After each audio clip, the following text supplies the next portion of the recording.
夜深人静的时候，高塔上却站着一个人。佐雅心里满是苦涩，她说自己已经痛苦地熬了整整10年，也许是时候让这痛苦的一生画上句号了。可就在她准备放弃一切的时候，天空中突然亮起了一道奇异的光芒，这光芒直接照亮了夜空。佐雅有些不敢相信地看着眼前的一幕，这难道是圣光吗？看着这突如其来的光芒，她只觉得真是太讽刺了。佐雅怎么也没想到，这道毁了她一生的光芒，居然会在她生命的最后一刻再次出现在眼前。10年前，那时候的佐雅还是个无忧无虑的小女孩，正坐在父亲身边听故事。可窗外突然亮起的强光，一下子吸引了她的注意。女仆在后面急得直喊：“说光着脚跑太危险了！”可佐雅根本顾不上这些，直接奔向了窗边。她指着窗外那道耀眼的光芒，兴奋地大喊着：“快看，那是不是传说中的圣光？”他闭上眼睛开始许愿，因为爷爷说过，只要沐浴在圣光之下，以后就能过上幸福快乐的生活。父亲温柔地摸了摸他的头，笑着说：“既然你一直想看，那我们现在就去圣山，一起去沐浴圣光好不好？”佐雅高兴坏了，连连点头问：“是不是真的？”父亲笑着答应了。旁边的女仆也赶紧去准备路上吃的甜点，一家人高高兴兴地准备出发。可谁能想到，原本晴朗的天空突然电闪雷鸣，暴雨倾盆而下，马车在风雨中疾驰，原本准备好的甜点茶水在剧烈的颠簸中洒了一地。车夫在外面惊恐地大喊，说雷声太响惊了马，马匹彻底失控了。马车在风雨中疯狂摇晃，佐雅吓得缩在父亲怀里，父亲紧紧抱住她，安慰说：“别怕，爸爸在这里。”可紧接着，马车彻底翻倒在暴雨之中。1个月后，墓园里多了一块冰冷的墓碑，上面刻着佐雅父母的名字。谁能想到，原本高高兴兴的一场旅行，最后却变成了天人永隔。佐雅独自守在墓碑前，还没来得及多陪陪父母，身后就传来了冰冷的质问声。男人一脚踩碎了地上的白花，怒气冲冲地走了过来，责问他为什么不听话乱跑。佐雅怯生生地喊了一声叔叔，小声解释说自己只是想再看看爸爸妈妈。可这话不仅没能平息怒火，反而彻底激怒了男人。他狠狠一巴掌甩在佐雅脸上。男人指着墓碑怒吼说：“伊芙是他唯一的妹妹，要不是佐雅非要去看什么圣光，他们根本不会死。”佐雅怎么也想不到，自己竟然成了害死父母的罪魁祸首。1个月后，在伯爵府邸里，佐雅不仅失去了父母，还被当成了最下等的女仆使唤。就在她跪在地上擦地板的时候，一个穿着华丽粉色礼服的女孩突然的意洋洋地走了过来。耶娜转了个圈，炫耀着问佐雅：“这身衣服好看吗？”佐雅整个人都傻了，因为这件衣服是她妈妈生前亲手为她缝制的，那是妈妈留给她最宝贝的礼物，现在却穿在了别人身上。佐雅急得冲上去，想要把衣服要回来，求对方还给自己。可对方根本不吃这一套，一把将佐雅推倒在地，冷笑着说：“你根本不配穿这件衣服。”耶娜指着佐雅的鼻子破口大骂，说：“姑姑就是被佐雅害死的，而且卢卡纳斯少爷还一直写信关心佐雅，这让他极度的发狂。”这下佐雅不仅要承受失去双亲的痛苦，还要在别人的屋檐下忍受无尽的羞辱和折磨。在表姐耶娜眼里，卢卡纳斯少爷是帝国无数少女的梦中情人，可偏偏这位少爷只给佐雅写信。为了不让卢卡斯发现真相，耶娜把纸笔扔在佐雅面前，逼着她按照自己的要求写回信。信里的内容全是谎言，要写叔叔一家对佐雅有多好，还要特意夸赞表姐耶娜有多温柔善良。佐雅根本不想写这种违心的谎话，可面对耶娜的催促和威胁，她根本没有反抗的余地，眼泪一滴滴落在信纸上。佐雅委屈的直掉眼泪，这下可把耶娜惹火了，她一把揪住佐雅的头发，大声呵斥不许哭，生怕眼泪弄脏信纸会引起怀疑。耶娜甚至恶狠狠地咒骂，质问佐雅为什么不去死，为什么活下来的人偏偏是她。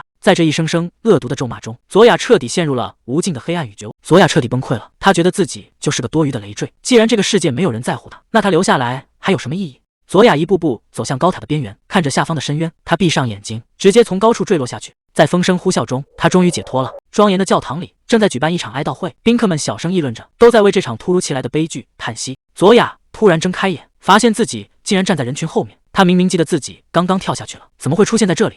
看着周围熟悉的陈设，佐雅觉得有些不对劲。就在这时，前方传来一声悲痛的呼喊，叫的正是伊芙的名字。佐雅顺着声音看过去，发现叔叔和耶娜正趴在棺木旁痛哭，嘴里还喊着亲爱的妹妹。可奇怪的是，眼前的叔叔和耶娜看起来怎么年轻了那么多？看着眼前这熟悉的一幕，佐雅突然反应过来，那个趴在棺木前痛哭的小女孩，不就是小时候的自己吗？既然那是年幼的自己，那躺在棺木里的岂不就是自己的父亲和母亲？这根本不是什么梦境，而是回到了当年父母的葬礼上。周围那些亲戚的窃窃私语再次像针一样扎了过来，他们都在指责是佐雅害死了父母。那些冰冷的目光和恶毒的低语和当年一模一样，压得佐雅根本喘不过气来。看着眼前这荒诞的一幕，佐雅整个人都傻了，这到底是幻觉还是真实发生的？一个荒谬的念头冒了出来，难道自己真的回到了10年前？可如果真的重来一次，为什么偏偏要让他回到这个最痛苦的起点？连死都不让他死个痛快吗？难道像他这样被诅咒的人，注定要永远在这痛苦的深渊里挣扎？那些恶毒的诅咒铺天盖地，所有人都在指责他，逼他去死，逼他彻底消失。佐雅被这些阴影死死沉住，根本无力挣脱。原来大家都说的对，父母确实是因为他才死的。佐雅彻底绝望了，也许他他根本不配得到解脱。这10年来，他早就认清了这个现实。那些所谓的亲人，动辄对他非打即骂，甚至连家里的仆人都能随意作践他。佐雅默默忍受着这一切。或许他从一开始就不该来到这个世界上。如果由我亲手杀了你，是不是一切就解脱了？看着眼前年幼的自己，佐雅脑子里突然冒出这个可怕的念头：只要现在动手，这个孩子就不用再承受未来的痛苦了。可看着那双清澈的眼睛，佐雅却怎么也下不去手，眼泪止不住的往下掉。他终究还是无法对无辜的自己下手。宏伟的教堂里正举行着一场盛大的仪式，神父站在台上庄严宣告：今天是柯林斯伯爵家小姐的洗礼仪式。台下宾客纷纷瞩目，见证着这个神圣时刻。这个刚出生不久的婴儿正是佐雅。神父在台上默默祈祷，希望这个孩子能成为光明的信徒。衣服温柔的抱着怀里的佐雅，身旁的丈夫也满眼爱意的看着他们，愿他健康成长，正直诚实，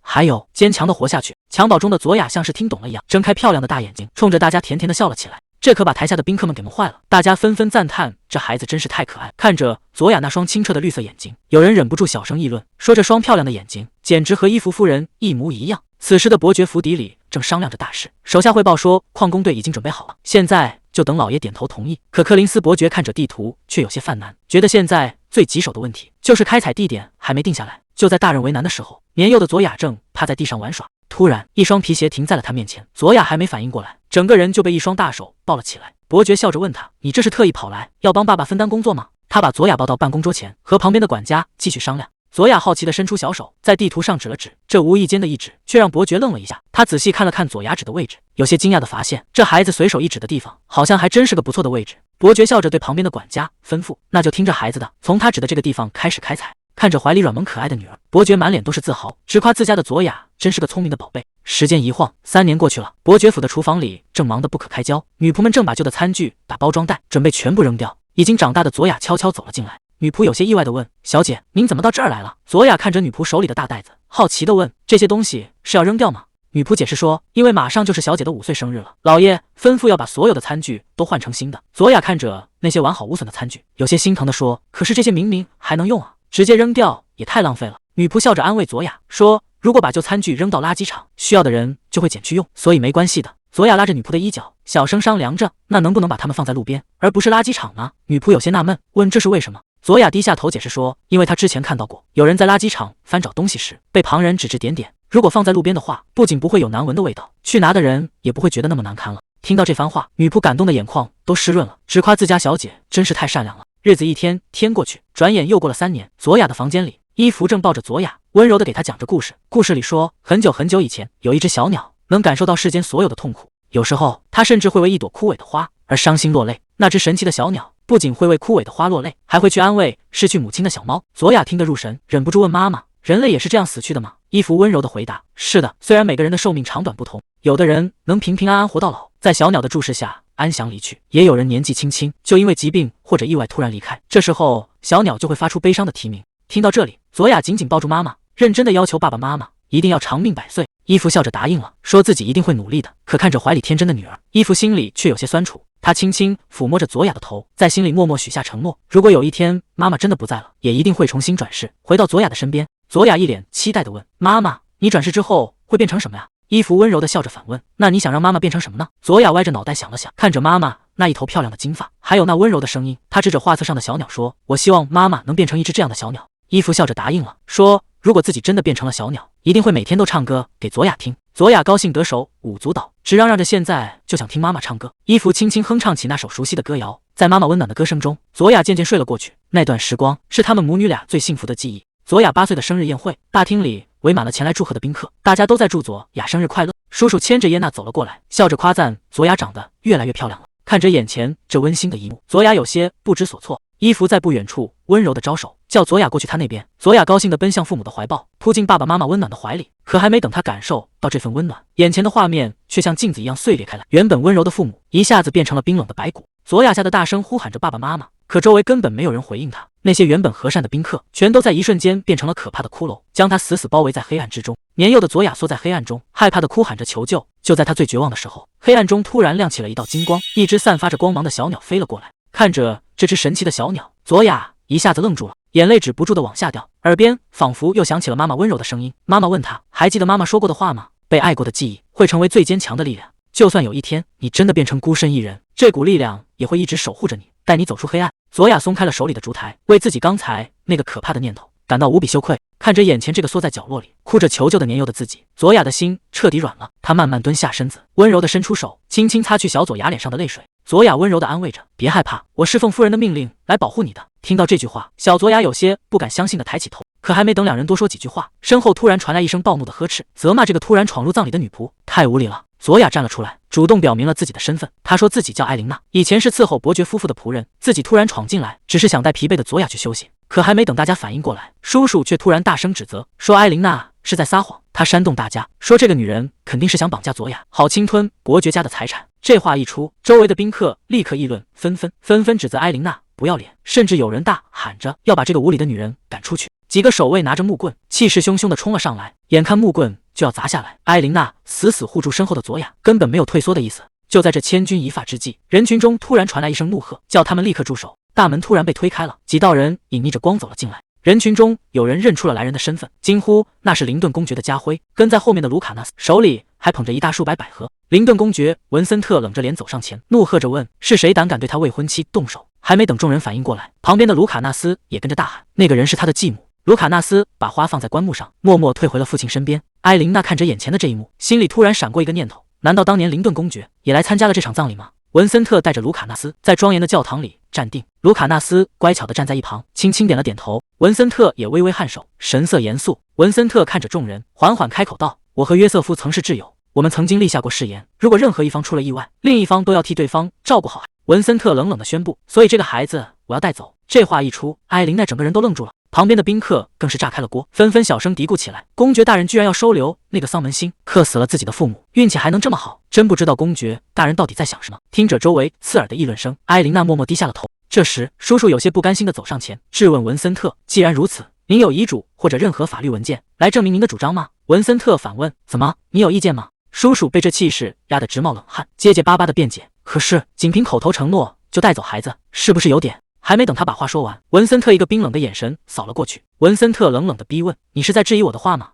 叔叔吓得连连摆手解释：不，绝对没有那个意思，我只是作为血亲想确认一下。文森特冷笑一声：血亲？确实，亲属通常有抚养权，但那也得建立在你真的有能力抚养孩子的前提下。文森特从随从手里接过一叠文件，直接甩在了男人面前，让他自己睁大眼睛看清楚。叔叔慌忙接住那些飞散的纸张，定睛一看，整个人都傻眼了。周围的人也跟着窃窃私语起来，那难道是债务账单吗？他居然欠了这么多钱。旁边的耶娜有些害怕的拉了拉男人的衣角，小声叫着爸爸。可男人此时根本顾不上女儿，整个人已经彻底慌了神。这下他的底细全被揭穿了，周围的亲戚也纷纷倒戈，指责他居然想独吞遗产去还债，难怪之前那么急着要抢走孩子。文森特根本不给他狡辩的机会，直接一把揪住了他的衣领。文森特冷冷地质问：你真以为我查不出来你平时是怎么对待佐雅的吗？叔叔吓得浑身发抖，结结巴巴的辩解说：这都是误会。文森特懒得再听他废话，直接下令把人拿下。文森特带着人大步朝艾琳娜这边走了过来，卢卡纳斯也紧跟在后面。看着走近的文森特，艾琳娜下意识地把佐雅护在身后。文森特停下脚步，语气温和地问：你没事吧？佐雅害怕地揪着艾琳娜的衣角，一句话也不敢说。艾琳娜恭敬地行了个礼，主动自我介绍说：很荣幸见到您，我是佐雅小姐的女仆艾琳娜，非常感谢您救了小姐。文森特淡淡地回答：我救我挚友的女儿，本就是理所当然的事。文森特微微一笑，语气温和地问：佐雅，你还记得我和卢卡纳斯吗？听到这话，艾琳娜却有些犯嘀咕。她看着眼前英俊的男人，心里直纳闷。她记得林顿公爵明明是留着胡子的呀，难道是最近刚剃掉的吗？而此时的佐雅正害怕地躲在艾琳娜后面，根本不敢露面。卢卡纳斯有些无奈地看着她，一时间也不知道该怎么办。艾琳娜见状，连忙把佐雅护在怀里，恭敬地向文森特致歉：请您原谅，公爵大人。艾琳娜叹了口气，有些心疼地解释说：小姐因为刚刚失去双亲，打击实在太大，现在已经完全把自己封闭起来了。文森特听了并没有生气，反而十分体谅地表示没关系，并嘱咐艾琳娜如果有什么需要帮忙的，随时可以告诉她。艾琳娜感激地向文森特道谢，并向他保证自己一定会尽全力照顾好佐雅，帮她重新找回笑容。看着眼前温柔坚定的艾琳娜，文森特一时间有些失神。等回过神来，艾琳娜有些犹豫地开口问：那个，我能问您一件事吗？她有些不好意思地问：您刚才说我是您的未婚妻，到底是什么意思？文森特听完，有些抱歉地向她解释：对不起，刚才事发突然，没来得及提前跟你商量。他微微低下头致歉，这可把艾琳娜吓了一跳，连忙请她快抬起头来。文森特接着解释说，他之所以这么说，只是为了确保那些人以后再也不敢对他动手。我希望你能成为我的未婚妻。这突如其来的求婚让艾琳娜整个人都懵了。文森特轻轻拉起她的手，近乎恳求地补充道：我是认真的，拜托了。还没等艾琳娜反应过来，文森特已经低下头，在他的手背上轻轻落下一吻。艾琳娜吓得赶紧往回缩手，慌乱地喊道：“公爵大人！”他实在想不通，像自己这样身份的人，怎么配得上公爵如此对待？文森特却神色坚定地看着他，表示自己绝不是在开玩笑。卢卡纳斯主动拉起艾琳娜的手，笑着大声说：“我是真的很想让你当我的继母。”艾琳娜结结巴巴地重复着“继母”2个字，脑子里一片空白。文森特有些尴尬地咳嗽了一声，一把将卢卡纳斯拎到身后，无奈地解释说：“正如你所见，这小子平时太没规矩了，确实需要一个母亲来管教。”接着，文森特神色认真地看着艾琳娜说：“刚才看到你拼命保护佐雅的样子，我就更加确信了。我相信你一定会成为一个勇敢又了不起的母亲。”听到公爵这么高的评价，艾琳娜还是有些退缩，她低着头小声嘀咕：“可是我只是个普通的女仆，怎么配得上当公爵大人的未婚妻？”文森特却完全不在意这些，他语气坚定地打断他：“身份根本不是问题，你没必要这样贬低自己。”艾琳娜低着头，有些为难地支吾着。文森特见状，语气温和地退了一步：“你不用现在就给我答复。”他看着艾琳娜，继续说道：“不管多久，我都愿意等。不过现在至少先让我送你回家吧。”听到回家这2个字，艾琳娜有些迷茫地重复了一遍。旁边的卢卡纳斯立刻凑过来，笑着大声纠正：“没错，是回我们的家。”艾琳娜有些不知所措地看向身边的佐雅，佐雅正紧紧抓着她的衣角，眼里满是依赖。看着这个孩子，艾琳娜一时间陷入了沉默。面对文森特的真诚邀请，她最终还是轻轻点了点头，答应了这件事。随后马车一路疾驰，终于抵达了伯爵府邸。下车后，卢卡纳斯快步走到佐雅面前，有些自责地拉起她的手说：“对不起，我没能早点赶过去。”接着他又认真地叮嘱：“以后要是遇到什么事，一定要立刻联系我。”看着孩子们相处得这么好，艾琳娜在一旁露出了欣慰的笑容，佐雅也乖巧地点头回应。就在这时，艾琳娜像是察觉到了什么，突然转过头去，只见文森特正静静地看着她，眼神里满是温柔。文森特递过去一封信，轻声叮嘱道：“这里写着我的地址，有任何需要随时联系我。”艾琳娜接过信，恭敬地道谢。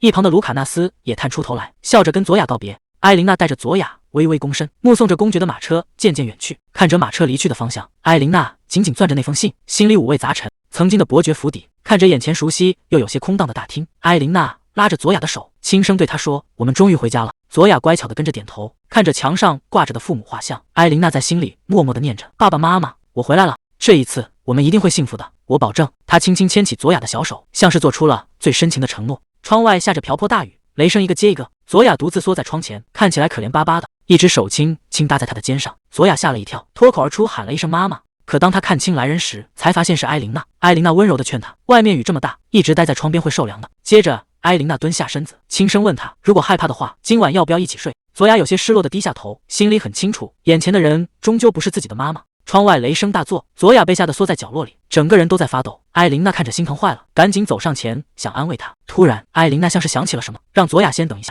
她走到衣柜前，开始在里面翻找着什么。没一会儿，艾琳娜笑着拿出一件东西，幸好这宝贝还在。妈妈温柔地答应着，要把宝贝展示给女儿看。看着毛毯上可爱的小动物，佐雅一脸兴奋地问：“妈妈，这是你亲手做的吗？”妈妈笑着回答：“是啊，只要盖着它睡觉，小动物们就会跑到你的梦里。他们会帮你赶走所有噩梦，一直陪着你玩耍。”佐雅开心地披上毛毯，转起圈来，直呼以后再也不怕一个人睡觉了。思绪被轻轻拉回现实，艾琳娜拿着毛毯走了过来，有些抱歉地对佐雅说：“让你久等了。”艾琳娜把毛毯披在佐雅身上，温柔地问她：“没有这条毛毯，你应该很难睡个好觉吧？”佐雅有些惊讶地抬起头，艾琳娜接着解释说：“这些都是你母亲以前告诉我的。”听到提起自己的母亲，佐雅有些局促地揪着毛毯，小声地叫了一声：“艾琳娜小姐。”她有些犹豫地问：“你刚才说的话，今晚真的要陪我一起睡吗？”佐雅的声音里满是委屈和害怕。现在家里几乎什么都不剩了，这空荡荡的屋子让她觉得很可怕。自从那个叔叔拿到了抚养权，就迫不及待地赶走了所有的仆人，还把家里的财产一件件变卖掉。那时候的佐雅什么都做不了，只能眼睁睁地看着那些承载着父母回忆的宝贝被一件件搬走。艾琳娜温柔地摸了摸佐雅的头，轻声安慰她：“一点也不可怕。其实你母亲早就嘱咐过我，如果她出了什么意外，就由我来哄你入睡。”听到这话，佐雅有些不敢置信地抬起头：“真的吗？”艾琳娜微笑着肯定道：“当然是真的。”她一把将佐雅温柔地搂进怀里，轻声承诺着：“从现在开始，我每晚都会陪在你身边，你再也不会感到孤单了。”佐雅紧紧地回抱住艾琳娜，仿佛找到了最温暖的依靠。艾琳娜在佐雅耳边温柔地呢喃：“我还会给你唱你母亲以前教过我的那首摇篮曲。”听着熟悉的话语，佐雅终于安心地闭上了眼睛，沉沉地睡了过去。艾琳娜温柔地守在床边，轻声呢喃着：“祝你有个好梦。”佐雅，林顿公爵的临时府邸，文森特正优雅地喝着红茶，神色一如既往的冷淡。看着在一旁急得团团转的卢卡纳斯，文森特有些无奈地开口：“你能不能先安静地坐一会儿？”卢卡纳斯根本坐不住，急切地大喊：“这怎么坐得住啊？我们应该立刻把他们2个接到公爵府来住。”文森特放下茶杯，冷冷地丢下一句：“现在还不是时候。”卢卡纳斯气得直接站了起来，大声质问父亲是不是个胆小鬼。毕竟那对父女对佐雅做了那么过分的事，要是换做他，绝对一辈子都不会原谅他们。卢卡纳斯越说越激动，指责父亲居然只是把他们关起来，甚至还把当年的痛处戳了出来，说就是因为父亲这样，当年才没能救下他。这句话一出口，屋里的气氛瞬间降到了冰点。文森特没有说话，只是脸色阴沉的可怕。卢卡纳斯吓得赶紧捂住嘴，知道自己刚才说错话了。他有些委屈地缩在沙发上，忍不住小声嘀咕：“父亲又开始不理人了。”文森特扶着额头，卢卡纳斯说的没错，他确实恨透了那对父女，甚至恨不得让他们消失。可即便如此，他也绝不能让伯爵夫妇的葬礼沾染上任何血腥，更何况那个平民出身的男人背后居然有那么多贵族在支持，光靠贿赂根本不可能建立起这么稳固的关系。那个平民男人背后到底是谁在撑腰？文森特暗自思忖，必须尽快把幕后黑手揪出来。文森特站起身，冷冷地对儿子说：“那个男人和他的女儿，我会亲自处理，你老实待着，别插手。”说完，文森特直接推开门准备离开。临走前，他还不忘回头警告一句：“听话留在这，别做多余的事。”看着父亲离去的背影，卢卡纳斯气得直咬牙。多余的事？卢卡纳斯气得大喊：“这怎么能叫多余的事？你一定会后悔说那句话的。”厨房的炉火正旺，锅里正咕嘟咕嘟地煮着东西。佐雅揉着眼睛走下楼，迷迷糊糊地打了个哈欠，向艾琳娜问好。艾琳娜转过身来，笑着问她昨晚睡得好不好。佐雅有些不好意思地红了脸，小声回答说睡得很好。听到这个回答，艾琳娜也跟着笑了起来。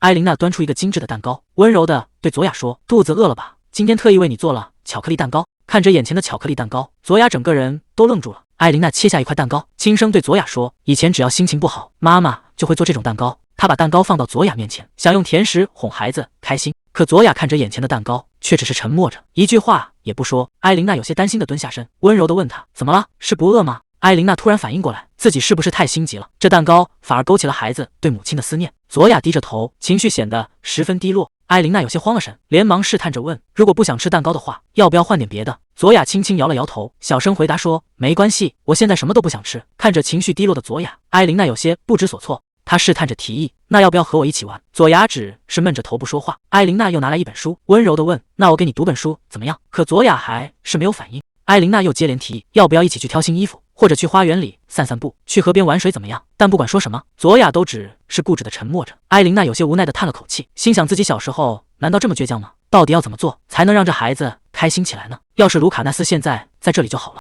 以前不管自己有多难过，卢卡纳斯总有办法逗自己开心。那些温暖的画面，现在想起来还是那么清晰。就在这时，门外突然传来了清脆的门铃声。艾琳娜有些纳闷，这一大清早的，会是谁跑来敲门？她疑惑地转过身去查看，结果门一开，外面站着的居然是卢卡纳斯。他手里捧着一大束花，脸上满是灿烂的笑容。卢卡纳斯大声宣告：“就算只有我一个人来，我也一定会保护好佐雅。”他在心里暗暗发誓，自己绝对不会犯和父亲一样的错误。他这次来可是做足了准备，带了一大堆精挑细选的礼物。卢卡纳斯笑着大声打招呼：“早上好啊，你们两个。”看着突然出现的卢卡纳斯，艾琳娜和佐雅都愣在了原地。卢卡纳斯十分绅士的行礼，笑着向艾琳娜问好。他轻轻牵起艾琳娜的手，嘴甜的夸赞道：“虽然这只是我们第二次见面，但您的美丽再次让我惊叹。”接着他递上花束，直言连这束鲜花在艾琳娜面前都显得黯然失色。艾琳娜有些哭笑不得地接过花，忍不住打趣道：“这些话都是谁教你说的？”送完花，卢卡纳斯立刻转头看向一旁的佐雅，兴奋地喊着她的名字。卢卡纳斯兴奋地扑向佐雅，嘴里还甜甜地夸着：“你今天还是一样可爱。”接着他转过身，指挥随从们把礼物抬进来。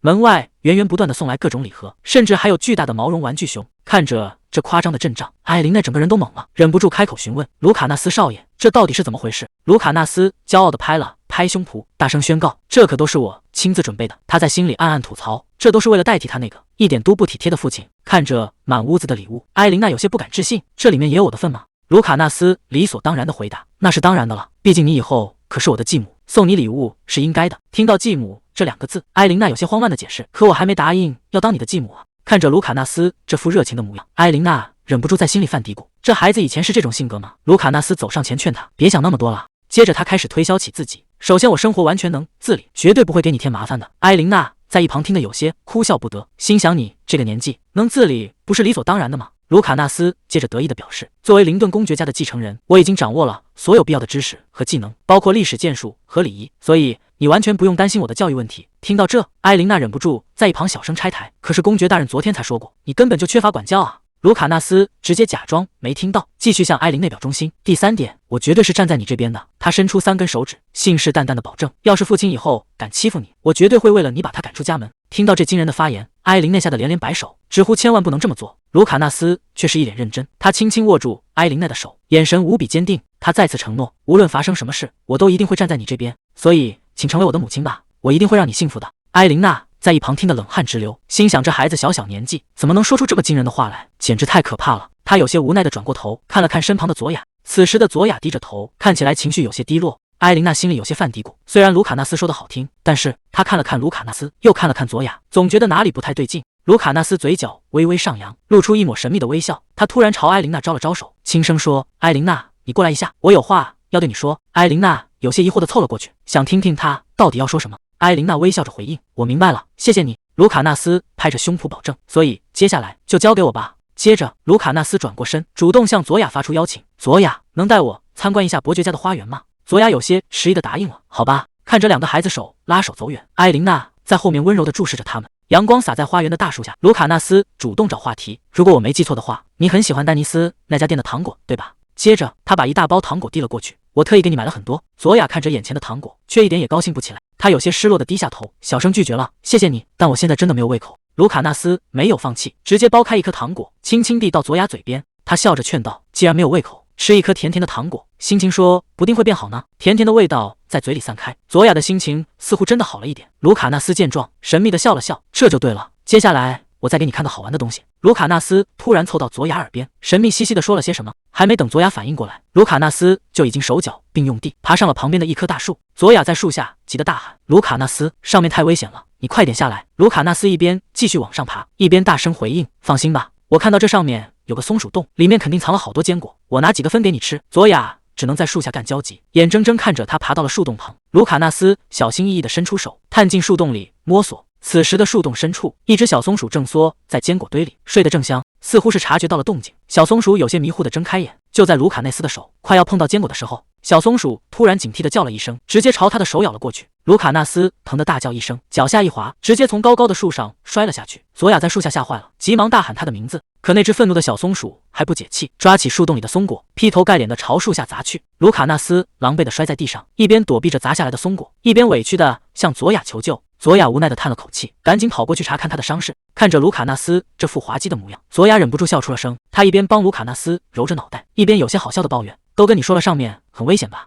卢卡纳斯叹了口气：“我连一个吊坠都没能拿回来，真是太没用了。”佐雅在一旁轻声安慰他：“别担心这个了。”卢卡纳斯却有些欲言又止，不过他突然笑了起来：“我确实找到了意想不到的东西，你看。”佐雅有些惊讶地看着他手里的东西，卢卡纳斯催促着他：“快点打开看看。”吊坠一打开，里面赫然是伯爵夫妇的合照。佐雅看着照片，眼泪差点流了出来。爸爸和妈妈的肖像画居然还在里面。他紧紧把吊坠捧在胸前，小声呢喃着：“我以为我再也找不到它了。”卢卡纳斯认真的承诺道：“不只是这个吊坠，只要是以前伯爵领地里的东西，我都会帮你全部找回来的。”佐雅开心的向他道谢：“谢谢你。”看着佐雅终于露出了笑容，卢卡内斯心里也松了一口气。就在这时，埃琳娜从屋里走了出来，正好看到这一幕。大厅里，仆人们正在忙碌地整理着东西。伯爵和伯爵夫人以前的遗物正在一件件收回。卢卡纳斯想趁着带佐雅出去的时候，把这些遗物全部物归原主，给佐雅一个大大的惊喜。卢卡纳斯凑到埃琳娜耳边，小声地和她商量着计划。看着卢卡纳斯这么懂事，埃琳娜心里满是欣慰。这孩子总是能看穿别人的心思，然后用自己的方式让人开心。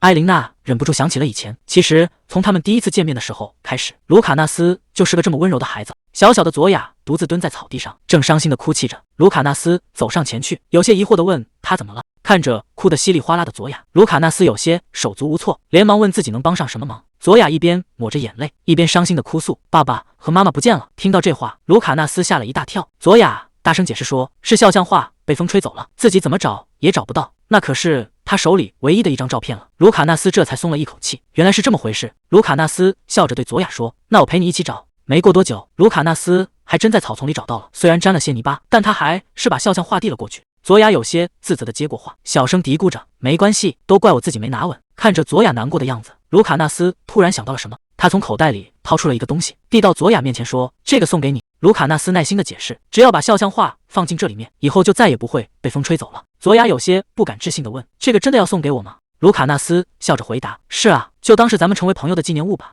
思绪回到了现实中，埃琳娜暗自思忖：如果自己接受了林顿公爵的提议，那佐雅以后是不是就能和卢卡纳斯一起快乐的生活了？就在这时，门外突然传来一声惊呼：“天呐，怎么会有这么多血？”听到“血”这个字，埃琳娜心里咯噔一下，她顾不上多想，急忙提起裙摆往外跑去。仆人在后面急切地大喊：“小姐！”埃琳娜一路小跑来到花园里，远远就看到大树下坐着的两个孩子。他急急忙忙停下脚步，有些紧张地看着前方。佐雅小声叫着：“艾琳娜！”艾琳娜急忙上前询问：“你伤到哪里了？”佐雅有些局促地回答：“受伤的不是我。”卢卡纳斯也在一旁安慰：“别担心，只是一只小鸟受伤了，它好像是从鸟巢里掉下来的，伤得很重。”看着佐雅手里捧着的那只满是鲜血的小鸟，艾琳娜整个人都僵住了，一些不好的回忆突然涌上心头。艾琳娜无力地瘫坐在地上，卢卡纳斯有些慌了神，急忙问她怎么了。艾琳娜只是失神的呢喃：“是我的错，都是我的错。”卢卡纳斯有些不敢置信地问：“你到底在说什么？”话音刚落，艾琳娜整个人就支撑不住了，直接朝地上倒了下去。旁边的人吓得大喊：“艾琳娜！”佐雅带着哭腔询问卢卡纳斯：“艾琳娜是不是再也醒不过来了？就像她的爸爸妈妈那样？”卢卡纳斯大声安慰着佐雅，可他心里其实也乱成了一团，懊恼自己出门没带上医生。就在这时，身后突然传来一个冷冰冰的声音：“让开！”还没等孩子们反应过来，一双有力的大手已经将昏迷的艾琳娜抱了起来。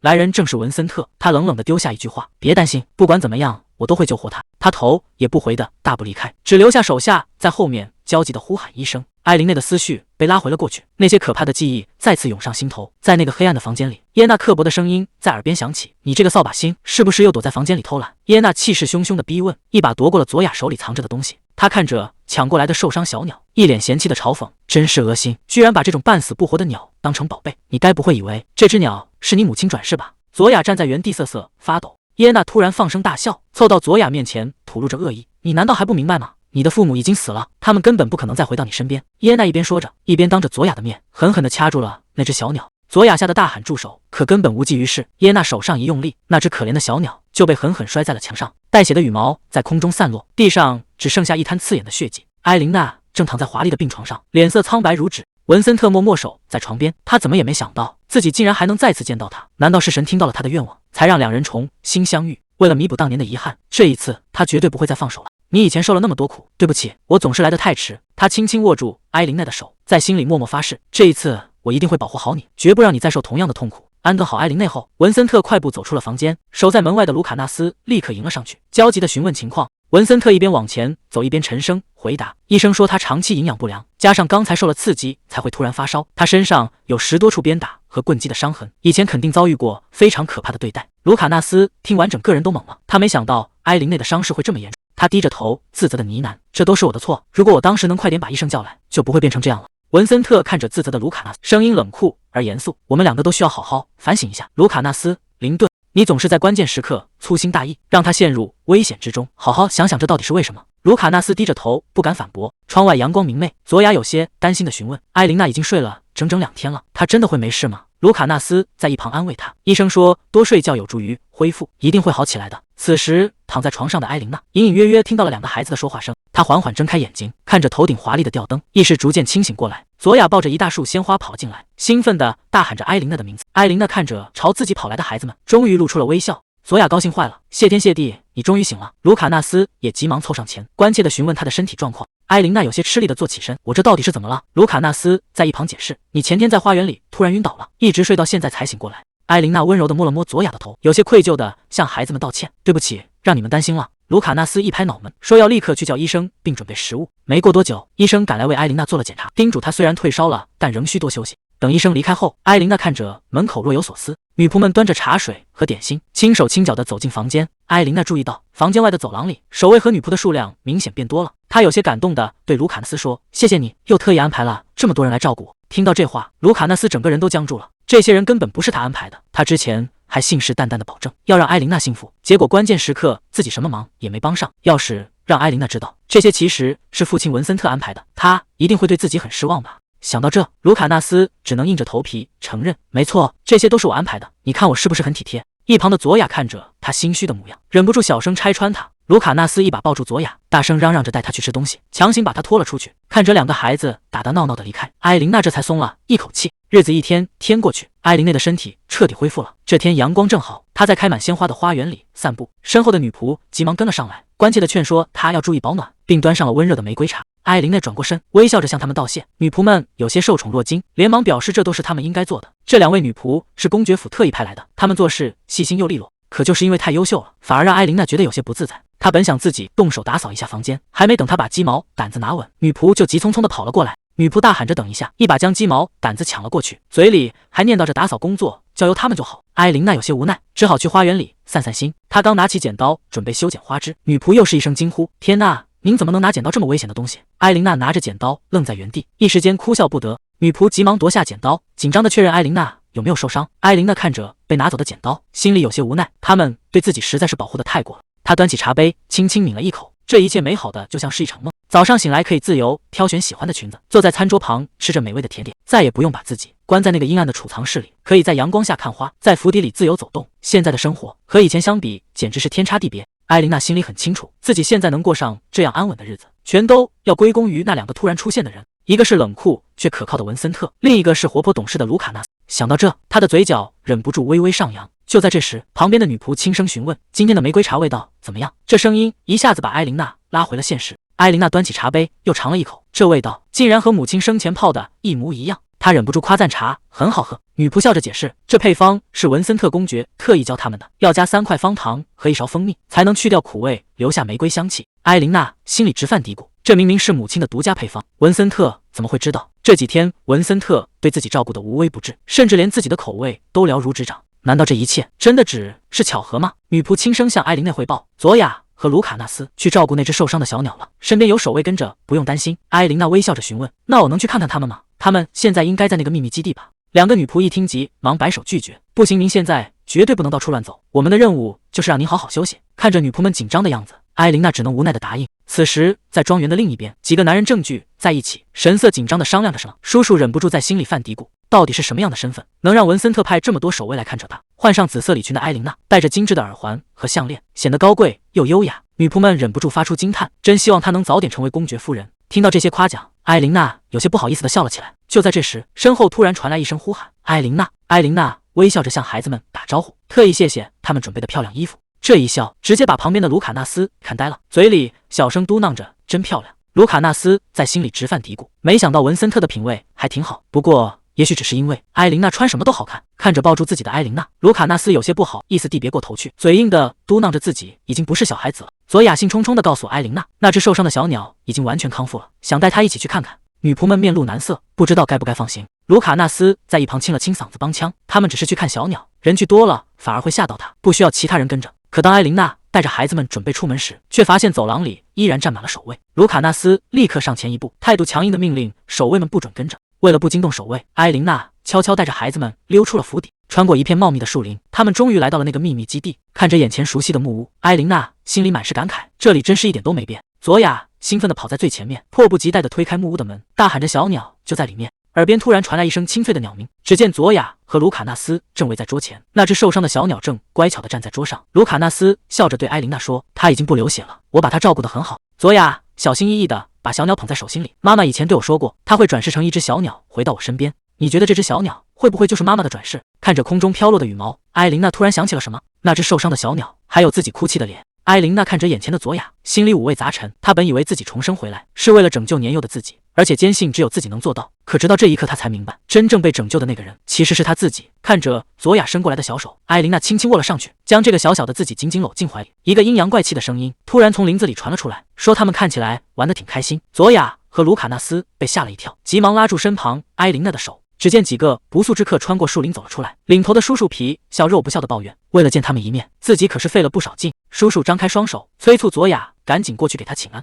佐雅吓得往后退了一步，根本不敢上前。埃琳娜一把将佐雅护在身后，厉声警告他绝对不能过去。卢卡纳斯看着突然出现的男人，质问他不是应该被关起来吗？怎么会逃出来的？男人得意的冷笑，反问他们难道以为自己会乖乖待在监狱里吗？他死死盯着佐雅，说这个女孩可是他跻身贵族阶层的王牌。卢卡纳斯大声警告他，难道想为了这个和整个林顿家族为敌吗？男人却根本不在乎，得意的表示只要有那个人撑腰，他根本不需要害怕林顿家族。他大吼着把他们抓起来。卢卡纳斯暗叫不好，这下真的麻烦了。埃琳娜突然大声喊道，我来挡住这些人，你快带走雅走。还没等卢卡纳斯反应过来，埃琳娜已经一把将他推开。他焦急地催促快走。埃琳娜张开双臂，死死挡在追兵面前。追兵狠狠推了埃琳娜一把，埃琳娜一个重心不稳，直接摔倒在草地上，额头上的伤口还在流血。追兵大声命令手下把那个女孩抓起来。埃琳娜死死抱住了追兵的腿。追兵气急败坏的大吼，该死的女人，快给我放手。他狠狠一脚踩在埃琳娜身上，埃琳娜疼得叫出声来，却依然没有松手，大喊着不许碰佐雅。只见两个孩子已经被追兵强行抱了起来。卢卡纳斯拼命挣扎着，可他根本不是大人的对手。佐雅的叔叔急忙劝阻：“别动手，要是被文森特公爵发现，我们可就麻烦了。”卢卡纳斯还想反抗，却被男人一把捂住了嘴巴。佐雅的叔叔冷笑着说：“我对你这么好，你却偏偏要黏着那个来历不明的女仆。”佐雅哭着哀求：“叔叔，求求你不要伤害艾琳娜。”叔叔根本不为所动，冷冷地丢下一句话：“这就是妨碍我计划的下场。明明就差最后一步了，只要能成为佐雅的监护人，我就能顺理成章地继承爵位，把所有的财产和矿山都占为己有。可偏偏是这个女人，把我的完美计划全毁了。”叔叔越想越气，突然狠狠一巴掌甩了过去。艾琳娜被打得闷哼一声，整个人直接摔倒在地上。看着到地不起的艾琳娜，佐雅吓得大喊她的名字：“艾琳娜！”佐雅急中生智，一口死死咬在叔叔的手臂上。叔叔疼得大叫，一把揪住佐雅的头发，骂她是个没教养的野丫头。就在这时，一个冰冷的声音打断了他。满头是血的艾琳娜挣扎着站起身，她愤怒地大喊：“你没资格提起佐雅的父母！像你这种为达目的不择手段的人，根本不配做她的监护人！”叔叔咬牙切齿地催促同伙：“这女人太难缠了，赶紧动手把她解决掉！”另一个男人拔出长剑，恶狠狠地威胁：“你这女人真是活腻了，知道自己是在跟谁作对吗？”男人挥舞着长剑，面目狰狞地直奔艾琳娜而去。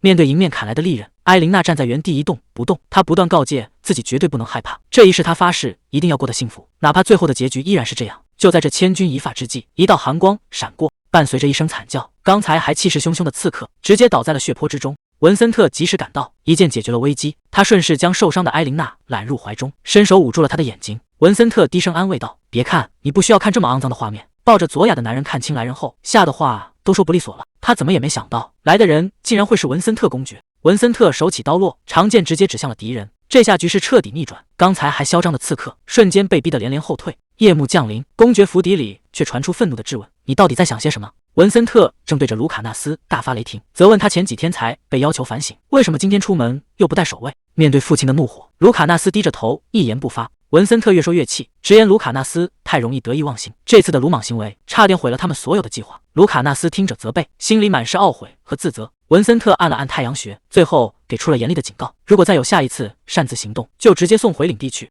卢卡纳斯委屈的直摇头，眼泪在眼眶里直打转。他带着哭腔解释，自己只是想让艾琳娜开心而已。这下小家伙彻底憋不住了，直接放声大哭起来，一边哭一边大喊着：“对不起，保证以后再也不敢得意忘形了。”文森特被吵得头疼，赶紧一把捂住儿子的嘴，警告他别哭得这么大声。就在父子俩闹成一团的时候，门外突然传来一声轻唤。听到声音，文森特和卢卡纳斯同时愣了一下，齐刷刷地转过头去，只见艾琳娜正站在门口，有些不好意思地笑着，为自己这么晚打扰他们而道歉。看到艾琳娜出现，刚才还哭闹的卢卡纳斯立刻有些不好意思地躲到了父亲身后。艾琳娜有些局促地开口，问文森特能不能打扰一下。文森特没有拒绝，直接答应了他的请求。艾琳娜轻声向他道谢，接着他蹲下身子，温柔地劝说卢卡纳斯别再哭了。艾琳娜夸奖他今天真的表现得非常勇敢，她轻轻捧起卢卡纳斯的脸，帮他擦去眼泪。艾琳娜微笑着告诉他，自己和佐雅都非常感激他。看着眼前温柔的艾琳娜，卢卡纳斯一时间愣住了，小声地呢喃着她的名字。看着艾琳娜对儿子温柔的模样，文森特在一旁气得直咬牙，这小子居然在别人怀里撒娇。艾琳娜转过头看向文森特，主动替孩子解释起来，说今天多亏了卢卡纳斯争取时间，大家才能平安无事，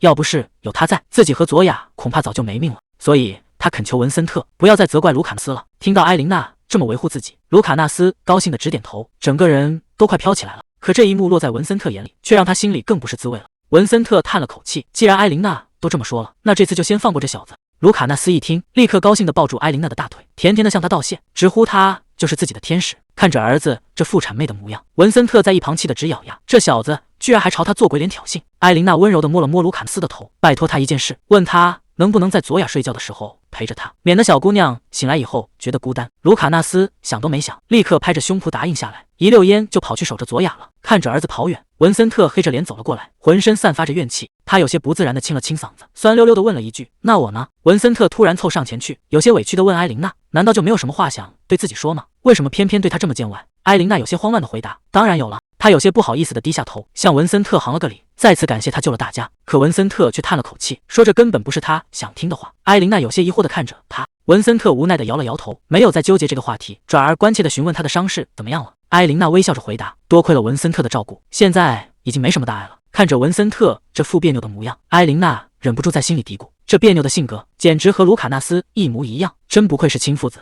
艾琳娜有些局促地开口：“公爵大人。”听到声音，文森特转过头看向他。艾琳娜鼓起勇气说自己有一件事想问。文森特就这么静静地看着他，等待着他的下文。艾琳娜有些紧张地问：“您受伤了吗？”听到这句话，文森特整个人都愣住了，艾琳娜有些不好意思的解释，当时自己满脸是血，视线太模糊了，所以没能看清她有没有受伤。文森特听完这番话，什么也没说，他突然伸出手，一把拉住了艾琳娜。艾琳娜被这突如其来的举动吓了一跳，有些慌乱的喊了一声公爵大人。文森特没有松手，直接拉着她往房间里走去。他把艾琳娜带到沙发旁，按着她的肩膀让她坐下。文森特看着她，神色认真的开口，说自己有件东西想要送给她。接着文森特把手伸向了自己的胸前，文森特从怀里拿出一个精致的药盒，递到了艾琳娜面前。他轻声解释，这个药对治疗外伤很有效。接着他用指尖蘸取了少许药膏，动作轻柔的把药膏涂在艾琳娜额头的伤口上。他一边涂药，一边温柔的叮嘱，每天都要涂，直到伤口彻底痊愈为止。艾琳娜有些失神的看着他，只觉得他的动作是那么温柔，他有些紧张的抓紧了拳，一时间不知道该如何面对这份温柔。文森特似乎察觉到了什么，有些紧张的问，对不起，是不是弄疼你了？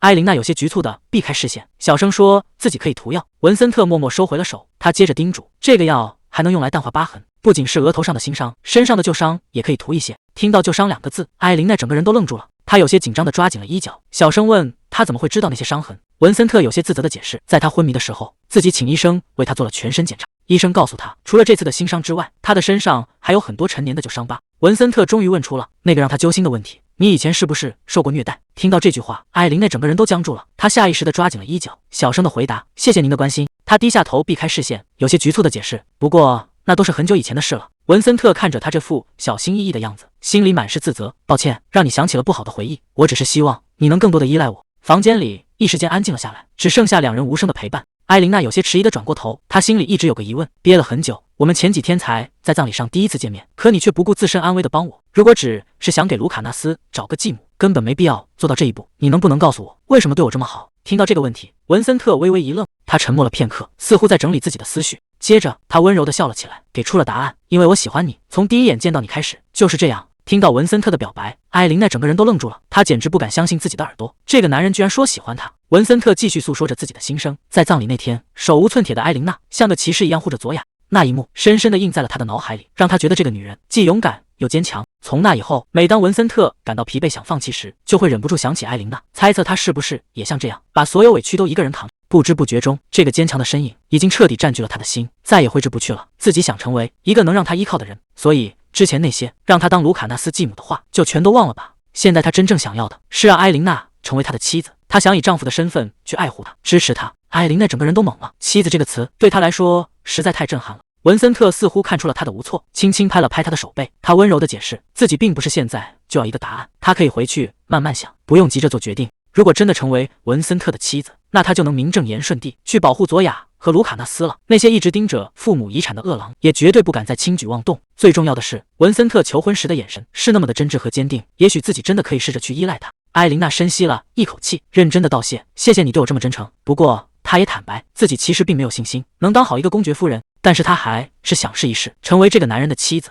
文森特有些意外的开口，我真没想到你会这么说。他有些不好意思的捂住脸，坦白自己其实连婚前协议都准备好了。艾琳娜有些疑惑的问，协议？文森特笑着解释，那是为了确保你一定会嫁给我而准备的。艾琳娜有些无奈的回应，你准备的还真周全。文森特接着说，不过现在已经用不上了。艾琳娜有些不解的看着他，文森特温柔的笑了起来，因为你就算没有协议，也已经决定要嫁给我了。看着文森特那灿烂的笑容，艾琳娜一时间有些失神。文森特有些无奈的笑了笑，说自己总觉得好像亏了点什么。看着他这副别扭的模样，艾琳娜忍不住在心里嘀咕，这别扭的性格简直和卢卡纳斯一模一样。文森特突然伸出手，语气里带着一丝不容拒绝的霸道，既然答应了，现在可不能反悔了。还没等艾琳娜反应过来，文森特已经一把将她拉入怀中，紧紧地抱住了她。文森特闭上眼睛，在她耳边轻声呢喃，为了这个答案，自己真的等了太久太久。听到这句话，艾琳娜有些不知所措，她有些疑惑的在心里琢磨，等了很久，这话到底是什么意思？但不知为什么，艾琳娜总觉得自己好像很久以前就认识这个男人了。转眼1个星期过去了，公爵府邸里举办了一场盛大的宴会，到处都是精致的甜点和美酒。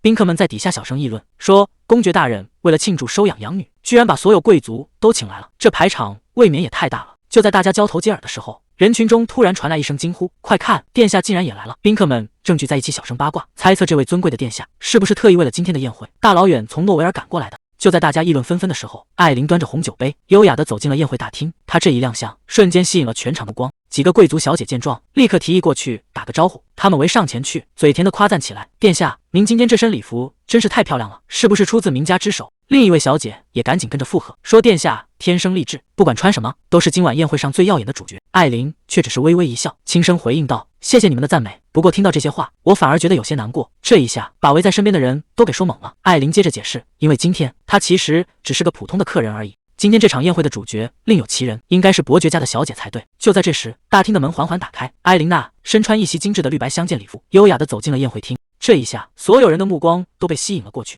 底下的宾客们顿时炸开了锅，纷纷交头接耳地打听起来，这位小姐到底是什么来头？看着艾琳娜身上那件华丽的礼服，不少贵族小姐都露出了羡慕的眼神，直夸这衣服实在是太漂亮了。在一片赞叹声中，艾琳娜微笑着向众人致意，周围的宾客们还在小声议论，直夸比起这件华丽的礼服，艾琳娜本人其实更加美丽动人。听到这些赞美，艾琳娜心里却有些打鼓，总觉得大家都在盯着自己看，甚至开始担心这身衣服穿在身上会不会显得很奇怪。时间回到宴会开始前，女仆们正围着艾琳娜忙前忙后，直夸这件礼服简直就是为她量身定做的。看着镜子里华丽的自己，艾琳娜却有些局促地扯了扯裙摆，小声嘀咕着：“这衣服会不会有些太招摇了？”女仆们一听，立刻连连摇头否定，说宴会上多的是比这夸张100倍的打扮，这根本不算什么。艾琳娜有些不敢相信地追问：“真的吗？”女仆们笑着打包票，说：“那当然了。”接着，女仆提议把公爵大人送的珠宝也带上，毕竟参加宴会，首饰可是必不可少的。说完，大家便拉着艾琳娜走梳妆台前，开始为她挑选搭配的珠宝。艾琳娜深吸了一口气，努力让自己在众人的注视下保持镇定，优雅地迈开步子往前走。看着这个生面孔，人群里立刻有人小声打听这女人到底是谁。一旁的艾琳端着酒杯，正默默观察着这一切。就在这时，门口突然传来侍从的通报声：“公爵大人到了。”听到这声音，艾琳立刻转过头去，只见文森特正牵着佐雅和卢卡纳斯，在众人的瞩目下缓缓走进了宴会大厅。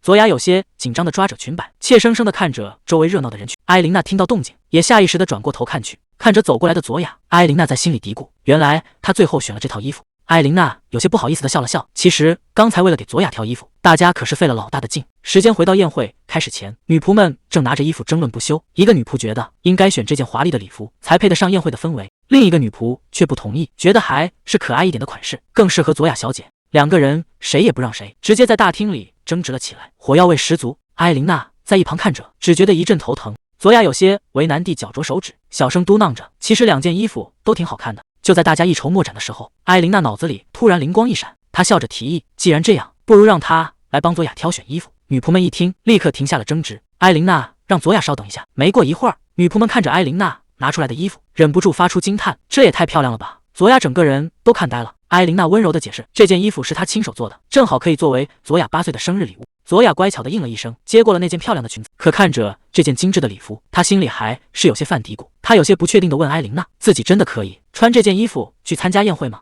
艾琳娜温柔地笑了笑，说：“这件衣服的每一针每一线都倾注了她满满的爱意。如果能看到佐雅穿着它迈向新生活的第一步，她一定会非常高兴的。”文森特抱着佐雅，当众宣布：“从今天起，佐雅就是他的女儿了。他向所有人承诺，以后会把佐雅当成真正的家人，给她所有的关爱和保护。”听到这番话，佐雅有些不敢相信地看着他。台下顿时响起了一片掌声。就在这时，一个男人突然走上前去，递过来一样东西。男人微笑着开口：“小姐，请用这个吧。”艾琳娜微笑着道谢。一旁的男人有些紧张地开口，说自己的名字叫威里迪安。他有些局促地发出邀请，问艾琳娜愿不愿意和他跳支舞。看着男人伸过来的手，艾琳娜没有拒绝，她轻轻答应了一声，把手搭了上去。这一步迈出去，就意味着他和佐雅都将彻底告别过去。他们终于迈出了走向新生活的第一步。艾琳娜微笑着心想，从现在开始，大家都会过上幸福的生活。舞池里的动静一下子吸引了周围所有人的目光。文森特站在不远处，就这么静静地看着这一幕，看着艾琳娜在舞池中旋转。文森特在心里赞叹，那件礼服真的很适合她。